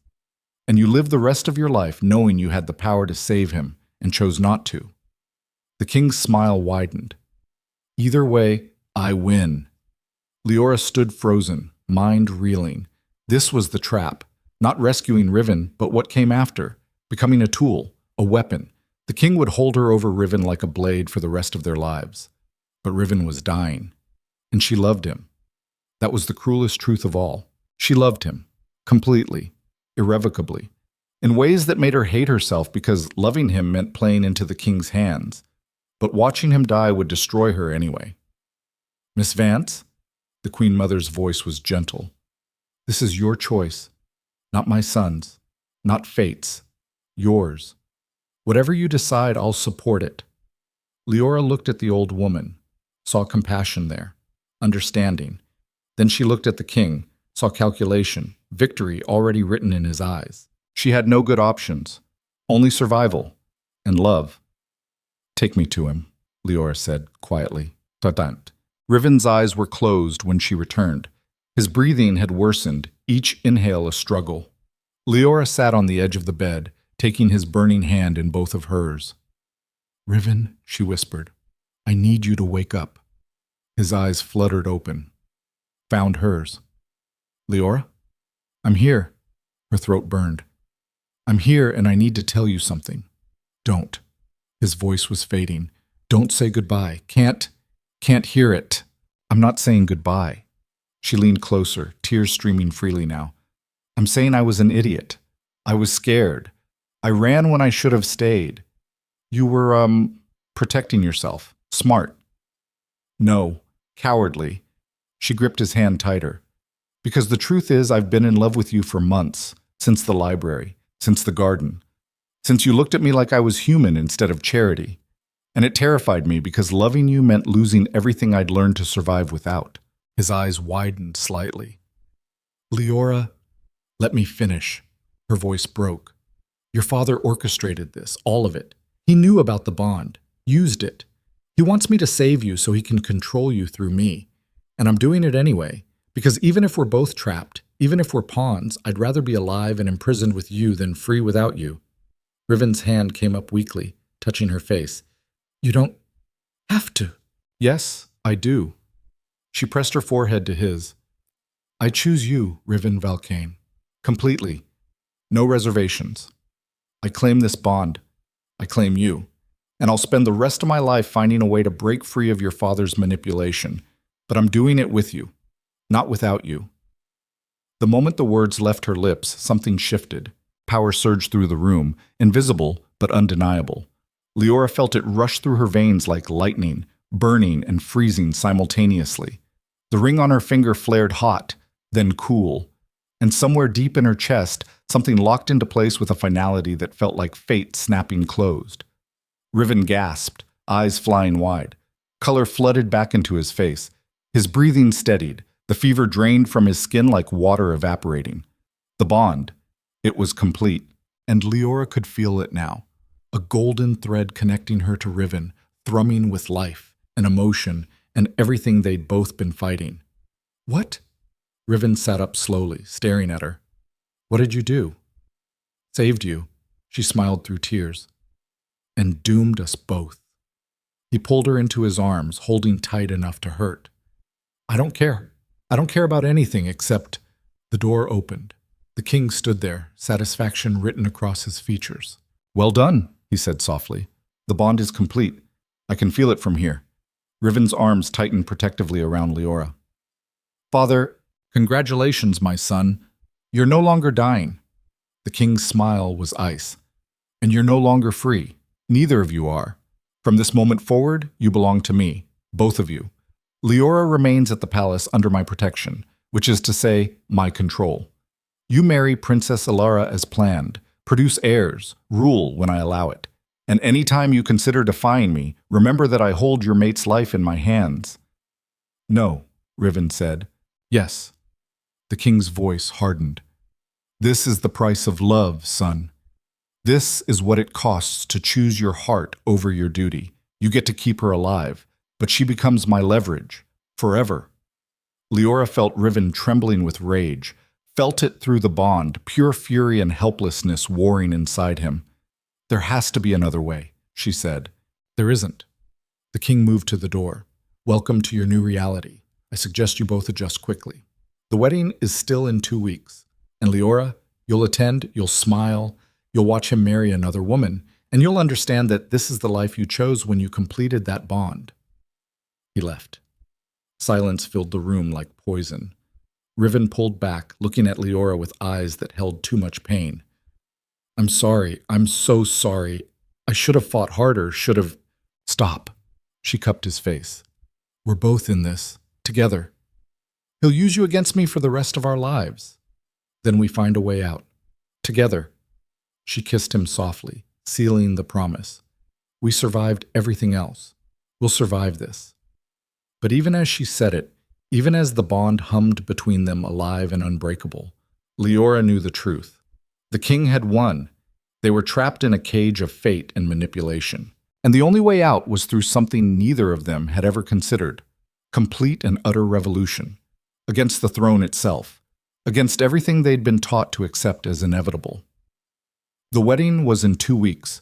Leora had 14 days to figure out how to burn down a kingdom, or watch the man she loved marry someone else while his father held her heart hostage. 14 days. The countdown had begun. Leora spent the first 3 days after completing the bond in a haze of sensation she couldn't control. Every emotion Riven felt bled through the connection. His rage at his father, his guilt over trapping her, his desperate need to touch her, hold her, confirm she was real.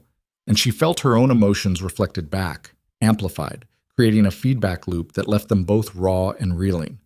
They couldn't be in the same room without the air crackling. The king noticed? Of course he did. You're broadcasting to anyone with eyes, he said during one of his daily visits to check on his newest weapon. Leora sat in Riven's chambers. She'd been moved there under the guise of monitoring the prince's recovery, while Riven stood by the window, vibrating with barely controlled fury. Control yourselves, or I'll separate you until after the wedding. Try it, Riven said without turning. See what happens. What will happen is you'll both suffer. The bond may be complete, but distance still causes pain. Manageable pain, but pain nonetheless. The king smiled. I've done my research. Don't test me on this. After he left, Riven slammed his fist into the wall hard enough to split his knuckles. Leora felt the sharp bloom of pain through the bond, felt his self-loathing underneath. Stop, she said quietly. He's using you because of me. He's using both of us Because he's a bastard who sees people as tools. She moved to him, taking his bleeding hand. Breaking yourself won't fix it. Then what will? She met his eyes. What if we ran, right now, before the wedding? He'd hunt us down.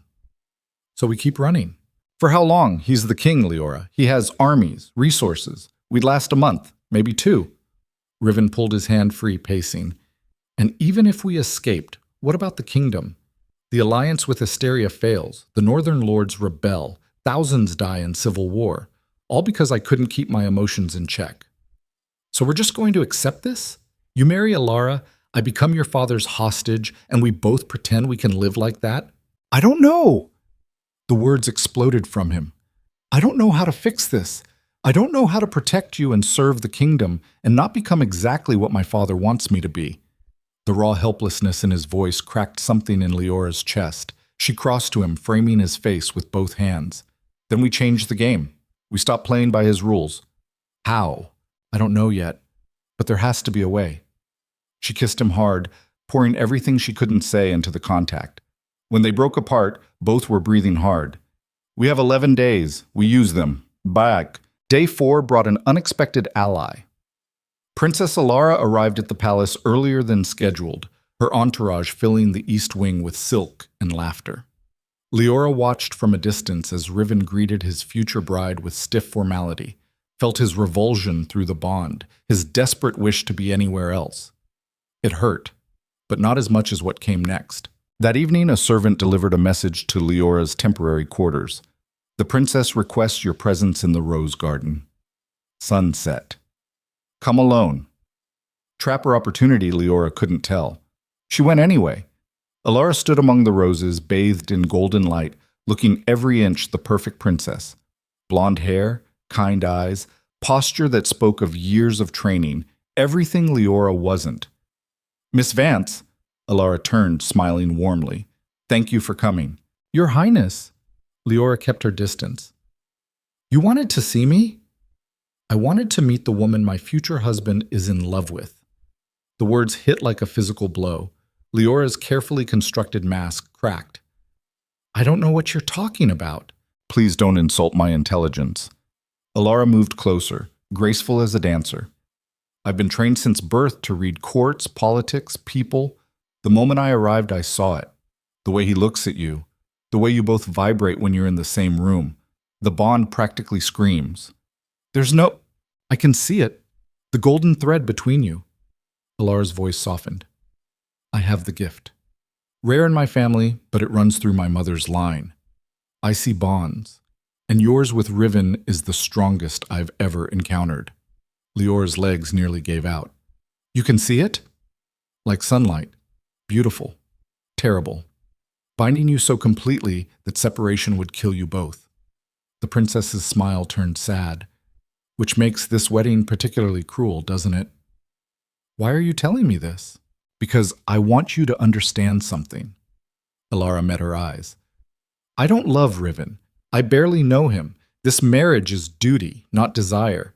My father wants the alliance. My kingdom needs the trade routes. But me? She laughed softly. I'm just the vessel, the pretty face on a contract. So you'll go through with it anyway. I will. Because I have no choice, just like you have no choice, just like Riven has no choice. Alara's expression hardened. But that doesn't mean I have to like it, or that I have to be your enemy. Leora stared at her, trying to reconcile this compassionate stranger with the perfect princess facade. What do you want from me? I want you to know that I won't stand in your way. After the wedding, if you and Riven find moments together, I won't interfere. I'll play my part, produce heirs, attend functions, smile for the kingdom, but I won't pretend to own his heart when we both know it belongs to you. The offer was so unexpected, so generous, that Leora didn't know how to respond. Why? She finally managed. Because I've seen what forced bonds do to people. My mother was mated to someone other than my father. She spent 30 years dying by inches, trapped in a political marriage while her true mate lived across the sea. Alara's voice roughened. I won't be party to that kind of torture. I won't be the weapon King Edris uses to break his son. He'll break you instead, when he realizes you're not playing along. Let him try. Steel flashed beneath Alara's gentle exterior. I'm not as fragile as I look, Miss Vance, and I have resources the king doesn't know about. Allies, plans. She stepped closer. But I need to know, are you willing to fight, or will you accept your cage? Leora's hands clenched. I'm willing to burn everything down if it means freedom. Good. Alara's smile turned sharp. Then we have 7 days to plan a revolution. They met in secret over the next week, Leora, Alara, and surprisingly, the Queen Mother. Arwen had been waiting for this, apparently. I knew the king's cruelty would eventually create his own enemies, the old woman said during their first clandestine meeting in the archives. I just didn't expect those enemies to be the women he tried to use as pawns. What do you know about breaking mate bonds? Leora asked. You can't break them, but you can break the system that tries to control them. Arwen spread documents across the table. Old laws, forgotten precedents, loopholes buried in centuries of legal text. The king's power isn't absolute. It never has been. But he's spent 30 years convincing everyone it is. What are you suggesting? Alara leaned over the documents, eyes sharp. A challenge to the throne itself. On grounds of tyranny. Abuse of power. Endangering the realm through personal vendetta. The Queen Mother tapped one particular scroll. This law hasn't been invoked in 200 years, but it's still valid. If enough noble houses support it, the king can be removed. He'll never let that happen, Leora said. He controls the court. He controls them through fear and manipulation, but fear breaks when you give people something stronger to believe in. Arwen looked at Leora. You saved my life. The story spread. The people in Greymark, the servants here, they remember. You represent something the nobility has forgotten. Genuine compassion, real sacrifice. I'm nobody. You're Riven's mate. Publicly acknowledged now, thanks to the bond everyone consents. Alara jumped in. If we reveal what the king did, how he manipulated you both, orchestrated this entire situation to control his heir, the court will fracture. Some will support him, but others will see it as proof he's unfit to rule. And then what? Civil war? Leora's stomach churned. Thousands die because we wanted freedom? Thousands are already dying. Arwen's voice hardened. In Greymark, in the northern territories where the king withholds aid, in the border conflicts he ignores because they don't serve his interests. This isn't about us. It's about ending a reign built on cruelty. Leora looked at Riven, who'd been silent until now. What do you think? His eyes met hers, storm gray and fierce. I think my father has spent my entire life teaching me that power is control, that love is weakness, that duty means sacrificing your humanity. He stood, moving to the window, and I think I'm done learning those lessons. If we do this, we do it completely. We challenge him, we expose him, and we accept whatever comes after. Even if what comes after is war, even then, he turned. Because the alternative is watching him use you against me for the rest of our lives. And I'd rather die fighting than live like that. The conviction in his voice sealed it. Then we move on the wedding day, Alara said. Maximum visibility, maximum impact. We'll need support from key houses. I can get Commander Thorne, Riven said. He's loyal to the kingdom, not the king. If I explain what's happening, he'll back us. I'll reach out to my father, Alara added.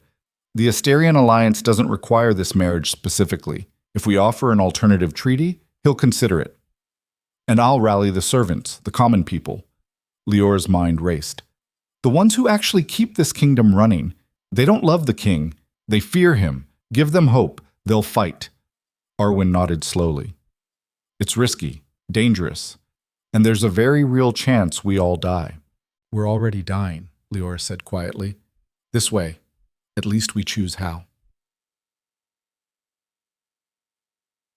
The next 3 days were a blur of secret meetings, coded messages, and barely contained terror. Riven met with Commander Thorne in the dead of night, laying out everything, the bond, his father's manipulation, the plan to challenge the throne. The old soldier listened in silence, face carved from stone. This is treason, Thorne said finally. I know. You're asking me to choose between my king and my kingdom. I'm asking you to choose what's right. A long pause. Then Thorne's hand extended. The kingdom. Always the kingdom. I'm with you. Leora sent encrypted messages to her father, carefully worded proposals that didn't mention rebellion but laid groundwork for alternatives. His responses were non-committal but not hostile, promising. Leora moved through the palace like a ghost, speaking to servants in corners, in kitchens, in places the nobility never looked. She told them the truth, all of it, what the king had done, what he would continue to do. And she gave them a choice. More said yes than no. The bond between her and Riven grew stronger with each passing day, emotions bleeding together until Leora couldn't tell where she ended and he began. They stole moments when they could, stolen kisses in dark corridors, fierce embraces that felt like drowning and breathing simultaneously. "Whatever happens," Riven whispered one night, holding her so tightly she felt his heartbeat against her ribs, "I need you to know I would have chosen you, in every life, every version of this story. Always you. Don't talk like we're saying goodbye. I'm not. I'm saying I love you completely, without reservation." He pulled back, eyes blazing. "And I will burn this entire kingdom to ash before I let him keep you in chains." 2 days before the wedding, the king summoned Leora. She found him in his study, gold eyes tracking her every movement as she entered. "You've been busy," he said without preamble. Her blood froze. "Your Majesty?" "Don't play stupid. You're conspiring with my son, with the princess, with my own mother." He stood slowly. "Did you think I wouldn't notice? That I don't have eyes everywhere?" "I don't know what you're talking about." "Liar." He moved around the desk. "You're planning something for the wedding, something stupid and dramatic that you think will free you both." Leora forced herself to hold his gaze. "If you know, why haven't you stopped us?" "Because I want to see how far you'll go." His smile was predatory. "I want to watch you try, fail, break yourselves against the reality of power. And then I want you to understand, truly understand, that there is no escape. There is only submission or death." "You're insane." "I'm practical." He leaned closer. "Here's what's going to happen. You'll go through with whatever pathetic rebellion you've planned. You'll make your speeches, rally your supporters, feel hope for a few beautiful moments." His voice dropped to a whisper. "And then I will crush you, publicly, brutally, and everyone who stood with you will die screaming, including Riven. You wouldn't kill your own son. I would kill anyone who threatens my throne, even him, especially him if it means maintaining order." The king straightened. "But you I'll keep alive, broken, bound, a living reminder to Riven of what defiance costs. Every time he looks at you, he'll remember the people who died because he chose love over duty." Rage, white-hot and absolute, flooded through Leora. "You're a monster. I'm a king, and you're a foolish girl playing games she can't win." He returned to his desk. "The wedding is in 2 days. Prepare yourself. You're about to learn the difference between hope and reality." Leora left before she did something that would get her executed on the spot. She found Riven in the training yards, working through sword forms with a violence that spoke to the fury bleeding through their bond. He looked up when she approached, immediately reading her expression. "What happened?" "He knows. Everything." She quickly summarized the conversation, watching Riven's face darken with each word. "Then we move the timeline," he said. "Tomorrow, before he can prepare." "Tomorrow's too soon. We don't have enough support yet." "We don't have a choice. If we wait, he'll arrest everyone involved, execute them before they can speak." Riven's hands clenched on his practice sword. "We move tomorrow night. During the pre-wedding celebration, maximum witnesses. He can't stop us all at once." "That's suicide." "Maybe, but it's our only shot." He pulled her close, reckless and desperate. "I'm not letting him win. I'm not letting him have you like this. If we die free." Leora kissed him hard, tasting salt and fury. "Then let's make it count." Wag. The pre-wedding celebration was a glittering nightmare. The ballroom overflowed with nobility, foreign dignitaries, anyone important enough to warrant an invitation. Music played. Wine flowed. The king presided from his throne, gold eyes missing nothing.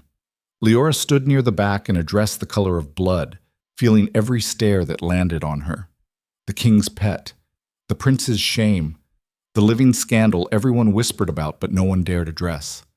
Perfect. Riven entered with Alara on his arm, both dressed for the ceremony tomorrow.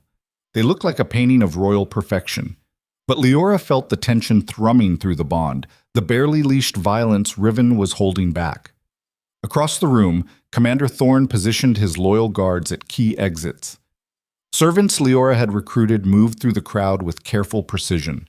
The Queen Mother sat near the throne, face serene but eyes sharp. Everything was in place. Leora's heart hammered so hard she thought it might burst from her chest. The king stood, raising his glass. The room fell silent. Tomorrow, we celebrate the union of my son to Princess Alara of Asteria, a marriage that will strengthen our kingdom, secure our borders, and ensure prosperity for generations to come.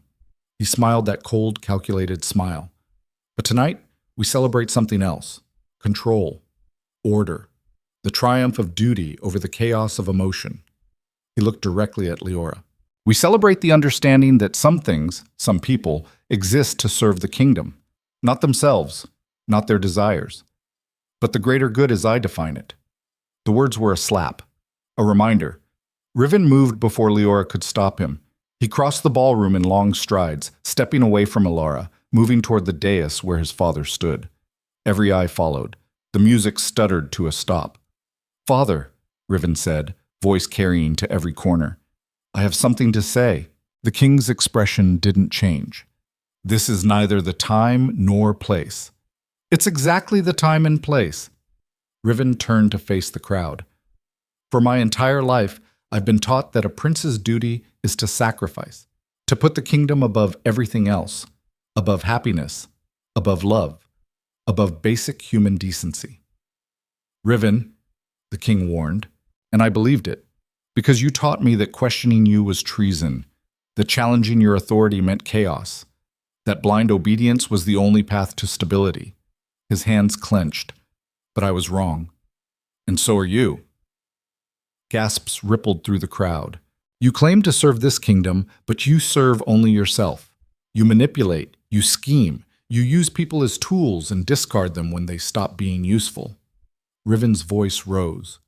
"You orchestrated my bond with Leora, not to help me, not to serve the kingdom, but to control me, to break me, to ensure I would never have the strength to challenge you." "Enough!"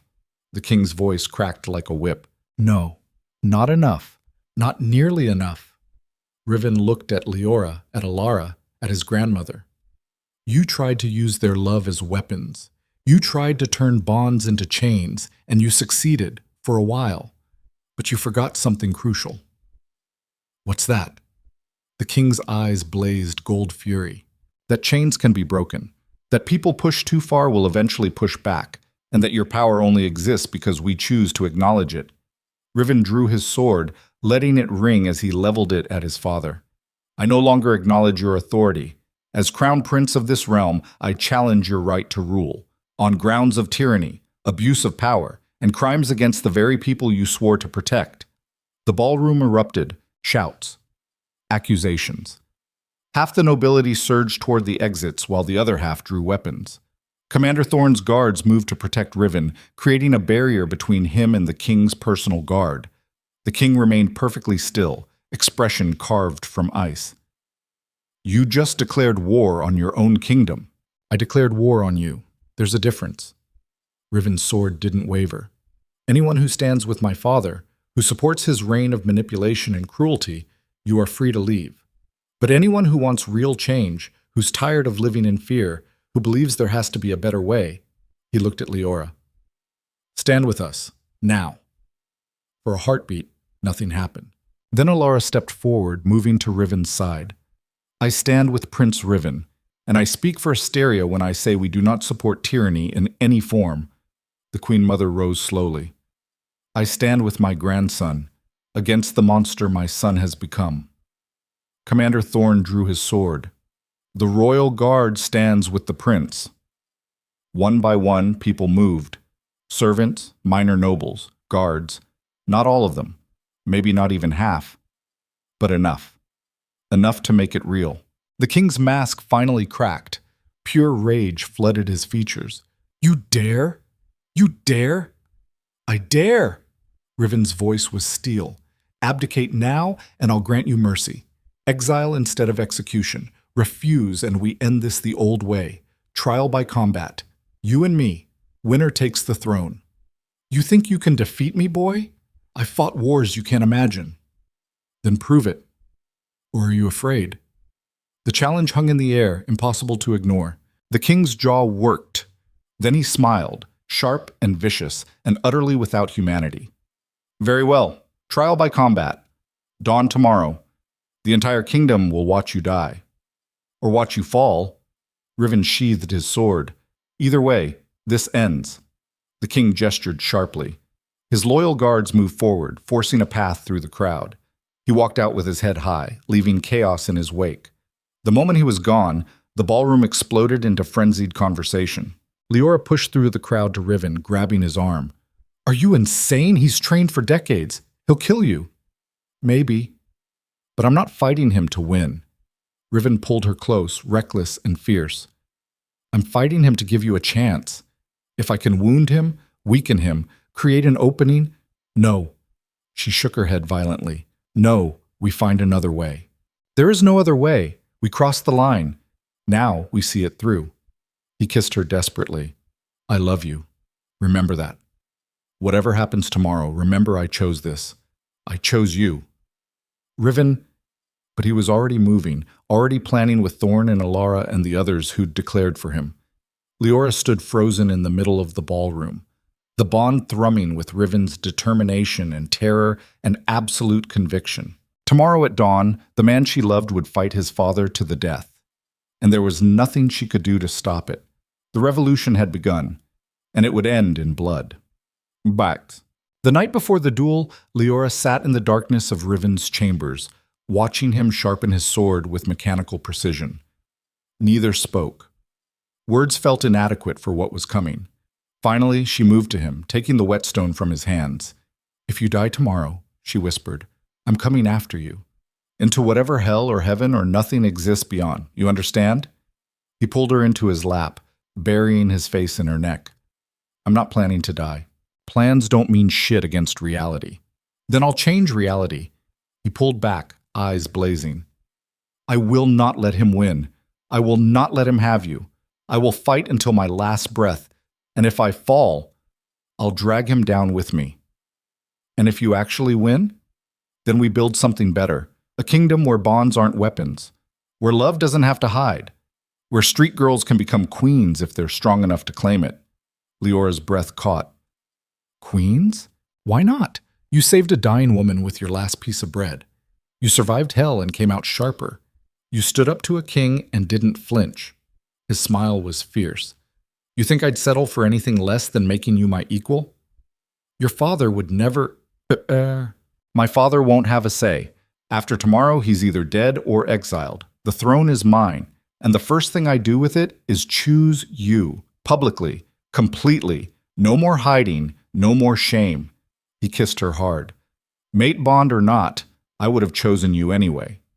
She kissed him back, pouring everything into it, love and terror and desperate hope. They spent the night wrapped around each other, neither sleeping, both memorizing every touch, every breath, every heartbeat. Because dawn was coming, and with it, the fight that would determine everything.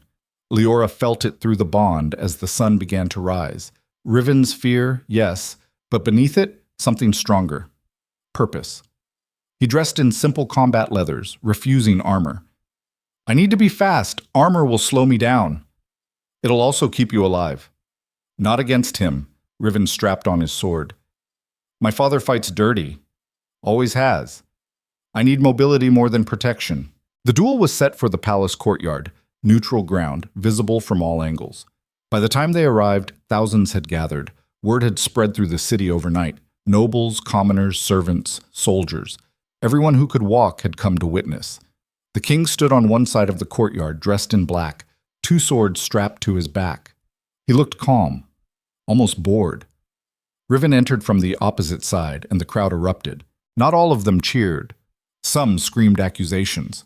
But enough voices rose in support that the king's expression flickered.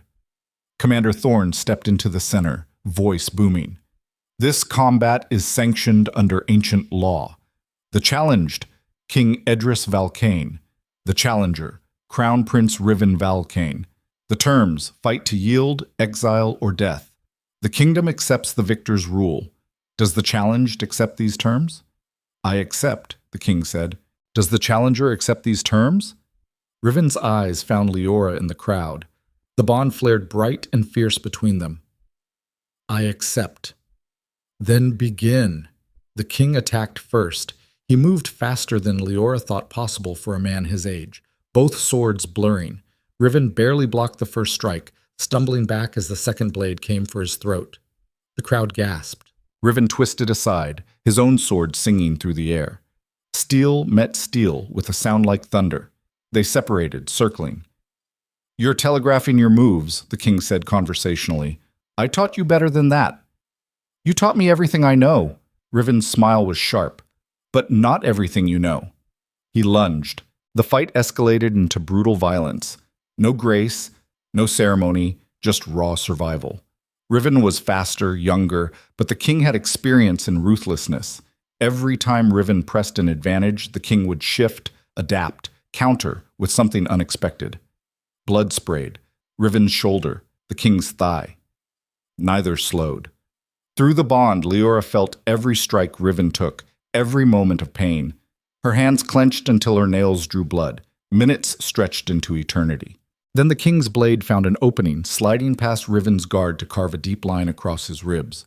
Riven went down. No! Leora screamed, the word ripping from her throat. The king stood over his son, both swords raised. Yield! I'll grant you exile. One last mercy for the boy you used to be. Riven's laugh was wet with blood. Mercy from you? I'd rather die. That can be arranged. The swords descended. Riven rolled, faster than hurt should allow, his blade coming up in a desperate arc. It caught the king's wrist. Bone shattered. One sword clattered away. The crowd roared. Both men surged to their feet, bleeding, circling again. The king favored his broken wrist, but his remaining sword moved with lethal precision. You can't win, he said. Even wounded, I'm still the better fighter. Maybe. Riven's breathing was labored, blood soaking his side. But I don't need to be better. I just need to be willing to sacrifice more than you. He dropped his guard completely. The king's eyes widened. What? Riven lunged forward, impaling himself on his father's blade, even as his own sword drove straight for the king's heart. The king twisted aside, but not fast enough. Riven's steel pierced through his chest, stopping just short of his heart. But close. So terribly close. Both men stood locked together, each bleeding from mortal wounds. Through the bond, Leora felt Riven's life beginning to flicker. Yield, Riven gasped, blood on his lips. Or we both die here.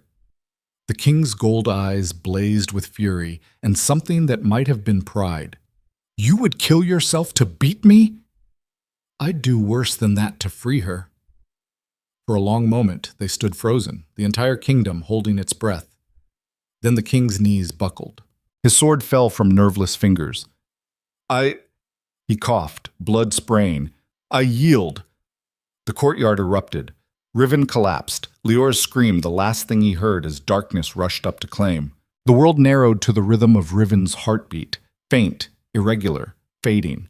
Leora shoved through the crowd, people blurring past her in streaks of color and noise.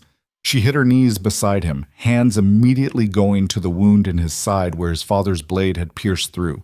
Blood pulsed between her fingers, hot and relentless. No, no, no. The word became a mantra. Stay with me. You don't get to die after winning. Riven's eyes flickered open, unfocused. Did he yield? Yes, you stubborn bastard. He yielded. Tears streamed down her face. Now stay alive long enough to enjoy it. Trying. His hand found hers, grip weak. Bond, can you feel it? She could. The golden thread between them was fraying, unraveling with every heartbeat he lost. If he died, the bond would tear her apart from the inside. They both knew it. Don't you dare, she choked out. Don't you dare leave me after everything we— Miss Vance, move. Commander Thorne dropped beside her with two medics, their hands already reaching for Riven. Let them work. Leora didn't want to move. Couldn't. But Thorne physically pulled her back as the medics swarmed, packing the wound, barking orders. Across the courtyard, the king lay in a spreading pool of his own blood, surrounded by his remaining loyalists. His gold eyes found Leora through the chaos, and even dying, they held calculation. He mouthed 2 words, "You lose," then his eyes closed. "Get the prince to the infirmary," one of the medics shouted. "Now!" They lifted Riven onto a stretcher.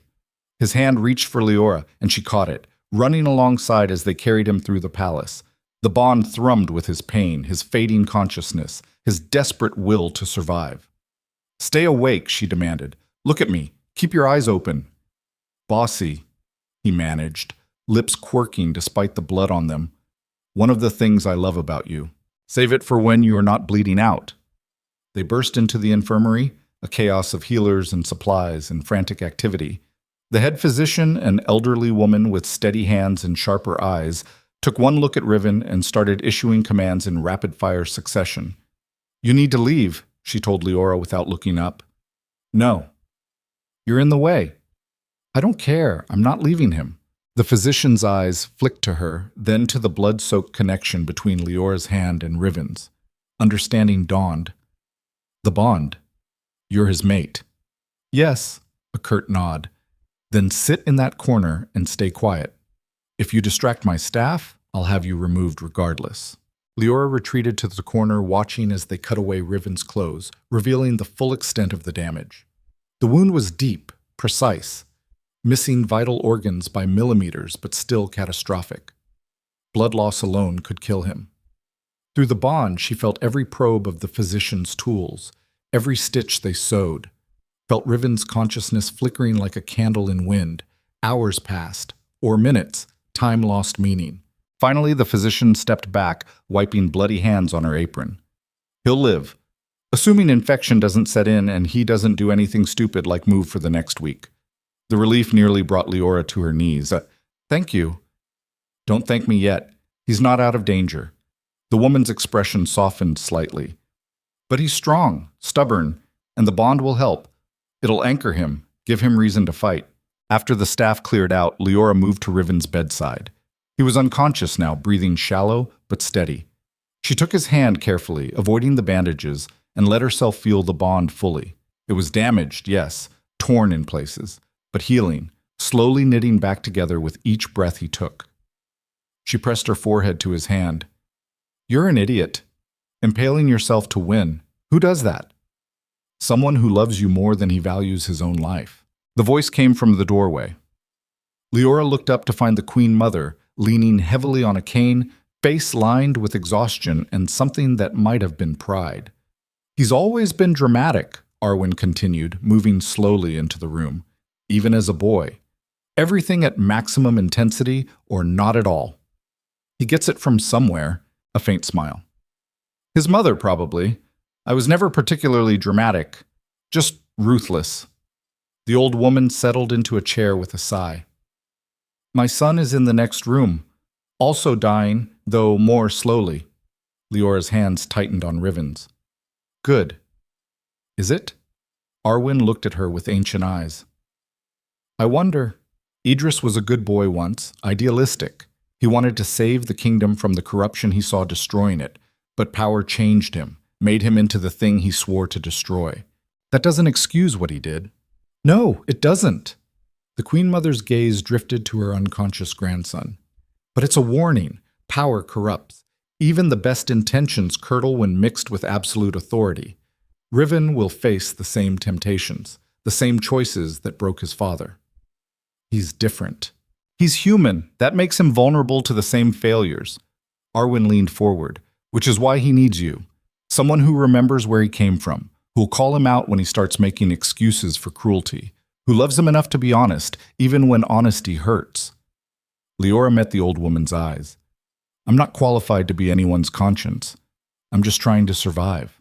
Survival is exactly the qualification needed. You've lived without power. You understand what it costs ordinary people when those in charge forget they're human. The Queen Mother stood slowly. "The kingdom is yours now. Yours and Riven's. What you build with it, that's the real battle. Not the duel, not the revolution, but the daily choice to be better than what came before." She left, taking her warnings with her. Leora sat in the silence, watching Riven breathe, and felt the weight of everything settling onto her shoulders. She'd been so focused on freedom, on breaking the king's control, that she hadn't thought beyond the fight. What came next? How did you rebuild a kingdom fractured by rebellion? How did you earn the trust of people who'd spent generations learning to fear the throne? How did you become something other than what you'd fought against? She didn't have answers, but she had Riven and the bond and a stubborn refusal to let the story end in tragedy. It would have to be enough. Riven woke 3 days later. Leora had barely left his side, sleeping in snatches in the chair beside his bed, eating whatever the servants brought. The bond had stabilized, no longer fraying, but still tender, raw. His eyes opened slowly, focusing on the ceiling, then on her. "You're still here," he rasped. "Where else would I be?" "Smart enough to run while you had the chance." He tried to sit up, winced, fell back. "How long was I out?" 3 days. Your father's been unconscious for 2. She helped him drink water, her hands steady despite the emotions churning beneath. "The physicians say you'll both probably survive. Lucky you." "Lucky." His laugh turned into a cough. "I feel like I was gutted." "You were. Voluntarily. Idiot." "It worked." "Barely." She set down the cup. "You almost died. The bond almost tore us both apart. And for what? A kingdom that's hanging by a thread? For you." His hand found hers. "I told you I'd burn everything down before I let him keep you in chains. I meant it." The simple honesty in his voice cracked something in her chest. "Well, congratulations. You won." He yielded. "The throne is yours." She pulled her hand back, standing. "Now figure out what you're going to do with it." "Leora, I need air." She left before he could see her crying. The truth was, winning terrified her more than losing had. Losing meant death, painful but simple. Winning meant responsibility. Choices. The possibility of becoming exactly what they'd fought against. She found herself in the gardens, the same place she'd collapsed after the betrothal ball. It felt like years ago instead of weeks. "He's asking for you." Elara appeared beside her, still wearing the dress she'd had on during the duel. The princess looked exhausted but grimly satisfied. "Let him ask," Leora said. "You're angry with him." "I'm terrified." The admission escaped before she could stop it. "We won, and I don't know what that means. I don't know how to be what he needs. I don't know how to be anything except someone who survives." Elara was quiet for a moment, then, "My mother told me once that love isn't about knowing how. It's about choosing to try anyway, even when you're terrified, especially then. Your mother was mated to someone she couldn't have. How would she know?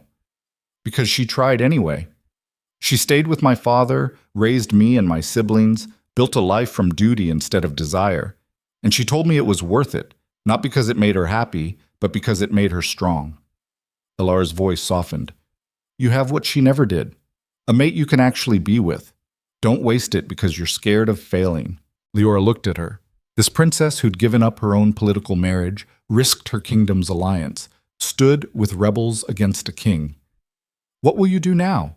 The engagement is broken. Your father will adapt. He's practical." Elara smiled slightly. "And I'm going home, back to Asteria, back to my own life. Maybe I'll find my own mate someday. Maybe not. But I'll be free to choose. That's worth more than any crown. Thank you for everything. Thank yourself. You're the one who decided to fight." The princess squeezed her shoulder once, then walked away. Leora stood in the garden as evening fell, wrestling with fear and hope in equal measure. Finally, she went back inside. Riven was sitting up when she entered, ignoring the physician's protests. His eyes locked on her immediately, drinking her in like he'd been starving. "You came back," he said. "I always do." Unfortunately, she moved to the bed, not sitting, just standing close. "We need to talk." "I know." "About what happens next, the kingdom, the throne, us." "I know." "Stop saying that." His smile was tired but genuine. "What do you want me to say?" "That you have a plan, that you know what we're doing, that this isn't going to fall apart the moment you take the crown." "I don't have a plan." I have ideas, hopes, a desperate desire to not repeat my father's mistakes. He reached for her hand. But mostly, I have you. And I'm hoping that's enough. It's not.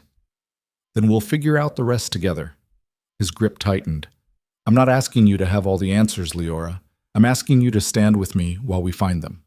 As my mate, my partner, my equal in everything that matters. I'm not a queen.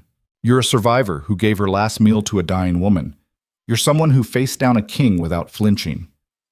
You're the person who saw me, really saw me, when everyone else just saw a crown. His voice roughened. If that doesn't qualify you to help rule, nothing does. She wanted to argue, wanted to list all the reasons she was wrong for this, unprepared, unqualified. But the bond thrummed between them, warm and steady and undeniable. He wasn't asking her to be perfect, just willing. Okay, she whispered. Okay, I'll try. I'll stand with you. I'll help rebuild whatever the hell this kingdom becomes.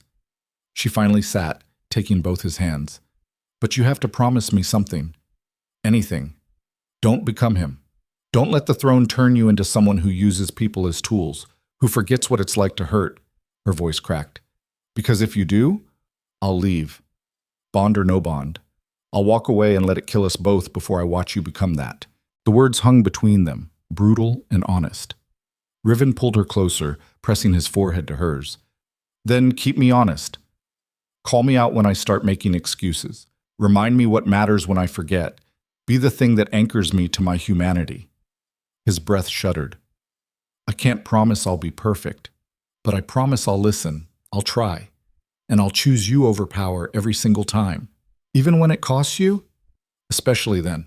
She kissed him, soft and fierce and full of everything she couldn't say. The bond flared bright between them, damaged but healing, stronger for having survived the breaking. When they pulled apart, both had tears on their faces. So what now? Leora asked. Now we face the kingdom, together. Riven's smile was tentative but real. And we build something better than what we inherited. King Edris Valkane died 4 days later. The wound infection the physicians had warned about set in with brutal efficiency. Despite their best efforts, despite resources and skill, his body simply gave up. He went quietly in the night, alone except for the guards posted at his door. The Queen Mother was the one who told Riven. Leora was there when Arwen entered his recovery room, face grave. He's gone, the old woman said simply. Your father. He died an hour ago. Riven's expression didn't change. How do you feel? Relieved, sad, angry that he wasted so much potential on cruelty. Arwen sat slowly. He was my son. I loved him once. But the man who died today wasn't the boy I raised. That boy died years ago, killed by the same hunger for control that consumed him. Do you blame me? Riven's voice was quiet. For the duel. I blame your father for putting you in a position where that duel was necessary. I blame the system that taught him love was weakness and power was everything. She reached over and squeezed his hand. But I don't blame you for surviving, for fighting back, for choosing love when every instinct told you to choose duty. The nobles will expect a funeral, ceremony. Let them expect. You're king now. You decide how to honor the dead. Arwen stood. But whatever you choose it for the kingdom, not for him. He lost the right to your grief when he tried to destroy you. After she left, Leora moved to Riven's side. What will you do? I don't know yet. He stared at his hands, still bandaged, still healing. Part of me wants to give him nothing. Let him be forgotten, erased from history except as a warning. And the other part? Wants to understand how someone so broken still managed to build something that lasted. How cruelty and competence coexisted in the same man. He looked at her. Is that weak? Trying to see him as human after everything? It's complicated. Humans are complicated. Leora took his hand carefully. You don't have to forgive him, but understanding him might help you avoid his mistakes, or repeat them without realizing. That's why you have me, to smack sense into you when you start going dark. His laugh was small, but genuine. My moral compass. My conscience. My better half. Don't put that on me. I'm nobody's better half. I'm just stubbornly committed to not letting power turn you into an asshole. I'll take it. They sat in silence for a while, processing grief and relief and the weight of everything that came next. Finally, Riven spoke. I want a small ceremony. Just family. We acknowledge what he was, flawed, cruel, but still my father. Then we move forward, build something different. The court won't like that. The court will adjust, they always do. His voice hardened slightly. And if they don't, they're welcome to leave. I'm not ruling through fear the way he did. How will you rule? I have no idea, but I'm hoping you'll help me figure it out. The coronation happened 2 weeks later. It was smaller than tradition demanded, simpler than the nobility expected. No grand processions, no lavish displays of wealth, just Riven standing before the kingdom's assembled lords and commons, taking vows that promised service instead of dominion. And beside him, wearing a dress the color of dawn, stood Leora. The murmurs started the moment she appeared. The street orphan, the king's former pawn, now standing at the new king's right hand, claiming a place no one had given her permission to occupy. Commander Thorn performed the ceremony, his voice carrying across the throne room. Riven Valcane, do you swear to serve this kingdom above all personal desire? To rule with justice tempered by mercy? To remember that the crown is a burden, not a right? I swear. Riven's voice was steady. And do you acknowledge Leora Vance as your mate, your partner, your equal in the responsibilities of rule?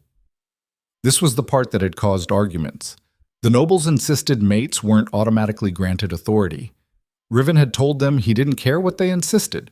I acknowledge her, not just as my mate, but as someone who understands the cost of my decisions better than anyone born to privilege ever could. He turned to Leora, gold meeting brown. I choose her, freely, completely, and anyone who questions her right to stand here can direct their complaints to me personally. The threat was subtle but clear. Thorn placed the crown on Riven's head, a simpler circlet than his father's elaborate monstrosity. Then, by the authority granted to me by the old laws and the will of the people, I name you King Riven Valcane. May your reign bring justice where there was cruelty, hope where there was despair. And may you remember always that true power lies not in control, but in service. The crowd erupted, not entirely in approval, but enough. Cheers mixed with polite applause, mixed with stony silence from those who'd supported the old king. Riven reached for Leora's hand. Together, they faced the kingdom. I know many of you question my choices, Riven said, his voice carrying. You question her. You question the revolution. You question everything about how we arrived at this moment. He paused. Good. Keep questioning. Keep holding me accountable. Because the moment you stop, the moment you simply accept my authority without challenge, I've failed. We've failed. More murmurs. Confusion. This wasn't how kings spoke. My father ruled through fear and manipulation. He believed control was the same as leadership, and he was wrong. Riven's grip on Leora's hand tightened. I don't want your fear. I want your honesty, your participation, your willingness to tell me when I'm making mistakes before those mistakes cost lives. He looked at Leora. She nodded slightly, giving him permission. Together, we're going to rebuild this kingdom. Not from the top down, but from the ground up. Starting with Greymark, the slums where my father let thousands die in poverty while he hoarded wealth in the palace. No more. We feed the hungry. We house the homeless. We invest in the people who make this kingdom function instead of treating them as disposable. Shock rippled through the nobility. This was radical, dangerous, unprecedented. And yes, Riven continued, it will cost money, resources, sacrifice from those who have the most. If that offends you, leave. I won't stop you. But if you stay, you participate, you contribute. You remember that your privilege exists because thousands of people like Leora break themselves to maintain it. He stepped down from the dais, pulling Leora with him, walked through the crowd until he stood at the very back, among the servants and commoners who'd been allowed to witness. This is where we start, he said quietly, not on a throne looking down, but here, at the level of the people we're supposed to serve. And we rise together, or we don't rise at all. For a long moment, nothing happened. Then slowly, one by one, people began to kneel. Not in submission, in acknowledgement, in hope. Even some of the nobles joined, the ones who'd fought with them, who'd stood against the old king, who believed change was possible. Leora felt tears on her face and didn't bother wiping them away. This was it, the thing she'd been too afraid to hope for, a chance at something better. See, 6 months later, Leora stood in the ruins of what used to be Greymark's worst slum and watched construction crews raise new buildings from the rubble. Homes, proper ones with heat and running water and windows that actually closed, a medical clinic, a school, things she'd never imagined having when she lived here. They're moving faster than projected, Aldrich said beside her. He'd stayed on as steward, though his role had shifted from managing the king's household to coordinating the kingdom's reconstruction efforts. We might finish this section before winter. Good. Leora scanned the crews, recognizing faces, people she'd lived alongside during her years on the street. They worked now for fair wages, with food in their bellies and roofs over their heads. What about the northern territories? Slower. The damage from years of neglect is extensive, but we're making progress. Aldrich consulted his notes. The king has approved additional funding. Alara's father sent engineers from Asteria to help with the irrigation systems. The alliance is holding? Better than holding, thriving. Turns out treating other kingdoms like partners instead of threats makes for better relationships. His dry tone made Leora smile. Who would have guessed? They watched the construction in comfortable silence. So much had changed in half a year. The palace had been open to the public on certain days, letting common people see where their taxes went. The dungeons had been emptied of political prisoners and converted into storage for emergency grain supplies. A council had been formed, half nobles, half commoners, to advise the crown on policy. It wasn't perfect. Nothing ever was. But it was better. The king is looking for you, Aldrich said eventually. Something about dinner plans.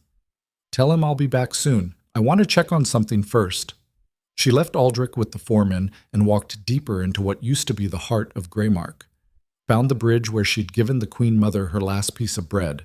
It was still standing, though cleaner now, safer. A memorial had been built beneath it, simple stone carved with names, all the people who'd died in these streets over the years. Forgotten. Discarded. Remembered now. Leora touched the stone gently, feeling the weight of ghosts. We're trying, she whispered.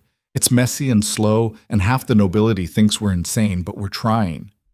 The stone had no answer, but she hadn't expected one. Talking to rocks now? That's new. She turned. Riven stood at the edge of the bridge, dressed simply, without guards. He'd started doing that, walking through the city without an armed escort, trusting that treating people with respect meant they'd return the favor. So far, he'd been right. Talking to ghosts, she corrected. Completely different. Ah, much more reasonable. He joined her beneath the bridge, looking at the memorial. Do you regret it? Any of it? Which part? All of it. Me. The crown. Trading one kind of survival for another.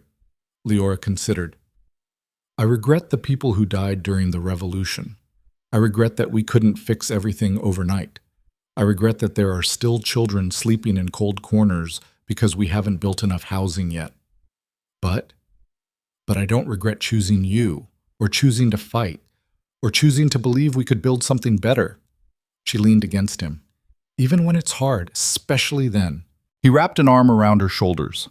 Through the bond, she felt his exhaustion, months of brutal work, impossible decisions, the constant weight of responsibility. But underneath, something warm, something that felt like home. The council wants to formalize your position, he said. Give you an official title. Authority to make policy decisions without needing my approval every time. What kind of title? Queen, partner, co-ruler, whatever you want to call it. He looked down at her. You've been doing the work anyway. Might as well acknowledge it. Fear flickered. Not ready. Neither was I. Still aren't most days. His smile was crooked. But we figure it out together. That's the deal. Remember? She remembered. The promise made in blood and desperation and a love too stubborn to die. Okay, she said quietly. Okay? I'll take the title, the responsibility, all of it. She turned to face him fully. But I want something in return. Name it. Marry me. Not for politics or alliance or anything except the fact that I want to stand beside you as your wife, not just your mate. I want vows we choose, not bonds fate forced on us. I want. He kissed her before she could finish, deep and fierce and tasting like hope. When they broke apart, both were grinning like idiots. Is that a yes? Leora asked. That's a name the day and I'll be there. Tomorrow. Too soon. The council will need time to prepare. I don't care about the council. Small ceremony. Just us and the people who matter. No politics, no grand displays, just two people choosing each other. Riven's eyes softened. Like the beginning, when you gave everything away without hesitation. Exactly like that. They stood beneath the bridge where it all started, planning a future neither had dared to imagine. Above them, the city rebuilt itself. Around them, ghosts settled into peace. And between them, the bond hummed steady and sure.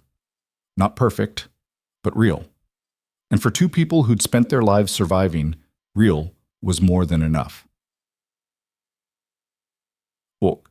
The wedding took place at dawn in the palace gardens. No grand ceremony, no diplomatic guests, just Riven and Leora, the Queen Mother, Commander Thorn, Elara, who'd returned for the occasion, and a handful of servants who'd been there from the beginning. Aldrich performed the vows, his usually stern face softened by something that might have been tears. Do you, Leora Vance, choose this man freely, not bound by fate or duty, but by your own will? I do. Her voice was steady. And do you, Riven Valkane, choose this woman freely? Not for political gain or obligation, but because you love her? I do. I choose her, always. Then by the authority invested in me by absolutely no one except my own stubbornness, I pronounce you married. Try not to burn down the kingdom I just helped you rebuild. Laughter, tears, kissing that lasted long enough to be slightly scandalous. Afterward, they walked through the gardens hand in hand, wearing simple clothes, no crowns, just two people who'd survived hell and come out whole on the other side. What are you thinking? Riven asked. Leora looked back at the palace, massive, beautiful, filled with memories both terrible and precious. I'm thinking about a girl who stood in the rain with her last piece of bread, who had every reason to keep it and gave it away anyway. She saved a queen. She saved herself. She just didn't know it yet. Leora smiled. Everything we are, everything we built, it started with one choice, one moment of compassion when the world was screaming at me to be selfish. You think that's the lesson? Be kind and good things happen? No. I think the lesson is that the smallest choices create the biggest ripples. That girl in the rain didn't know she was changing a kingdom. She just knew someone was dying and she had the power to help. Leora squeezed his hand. We have power now. Real power. What matters is what we do with it. Riven pulled her close. Then we use it the way you did. We give when we have nothing. We help when it costs us. We remember what it's like to hurt so we never forget why kindness matters. That simple? That impossible. That necessary. He kissed her forehead. But we do it anyway. They stood in the garden as the sun rose higher, warming the world with golden light. In the distance, the city stirred to life. Vendors opening stalls, children laughing in newly built playgrounds, workers heading to construction sites that would soon become homes. A kingdom healing. Not perfect, not free of problems, but trying. And in the palace gardens, a former street orphan and a broken prince held each other and dared to believe their story could have a happy ending. Not because fate demanded it, but because they chose it, every single day, again and again. Until choice became habit, habit became character, and character became the legacy they'd leave behind. The girl who fed a queen became the queen who fed her people. The prince who almost died for love became the king who lived for it. And the kingdom that had been built on cruelty learned, slowly, painfully, beautifully, to build itself on something better. Compassion.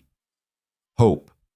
The radical belief that everyone, from the highest noble to the lowest beggar, deserved dignity, care, and a chance to survive.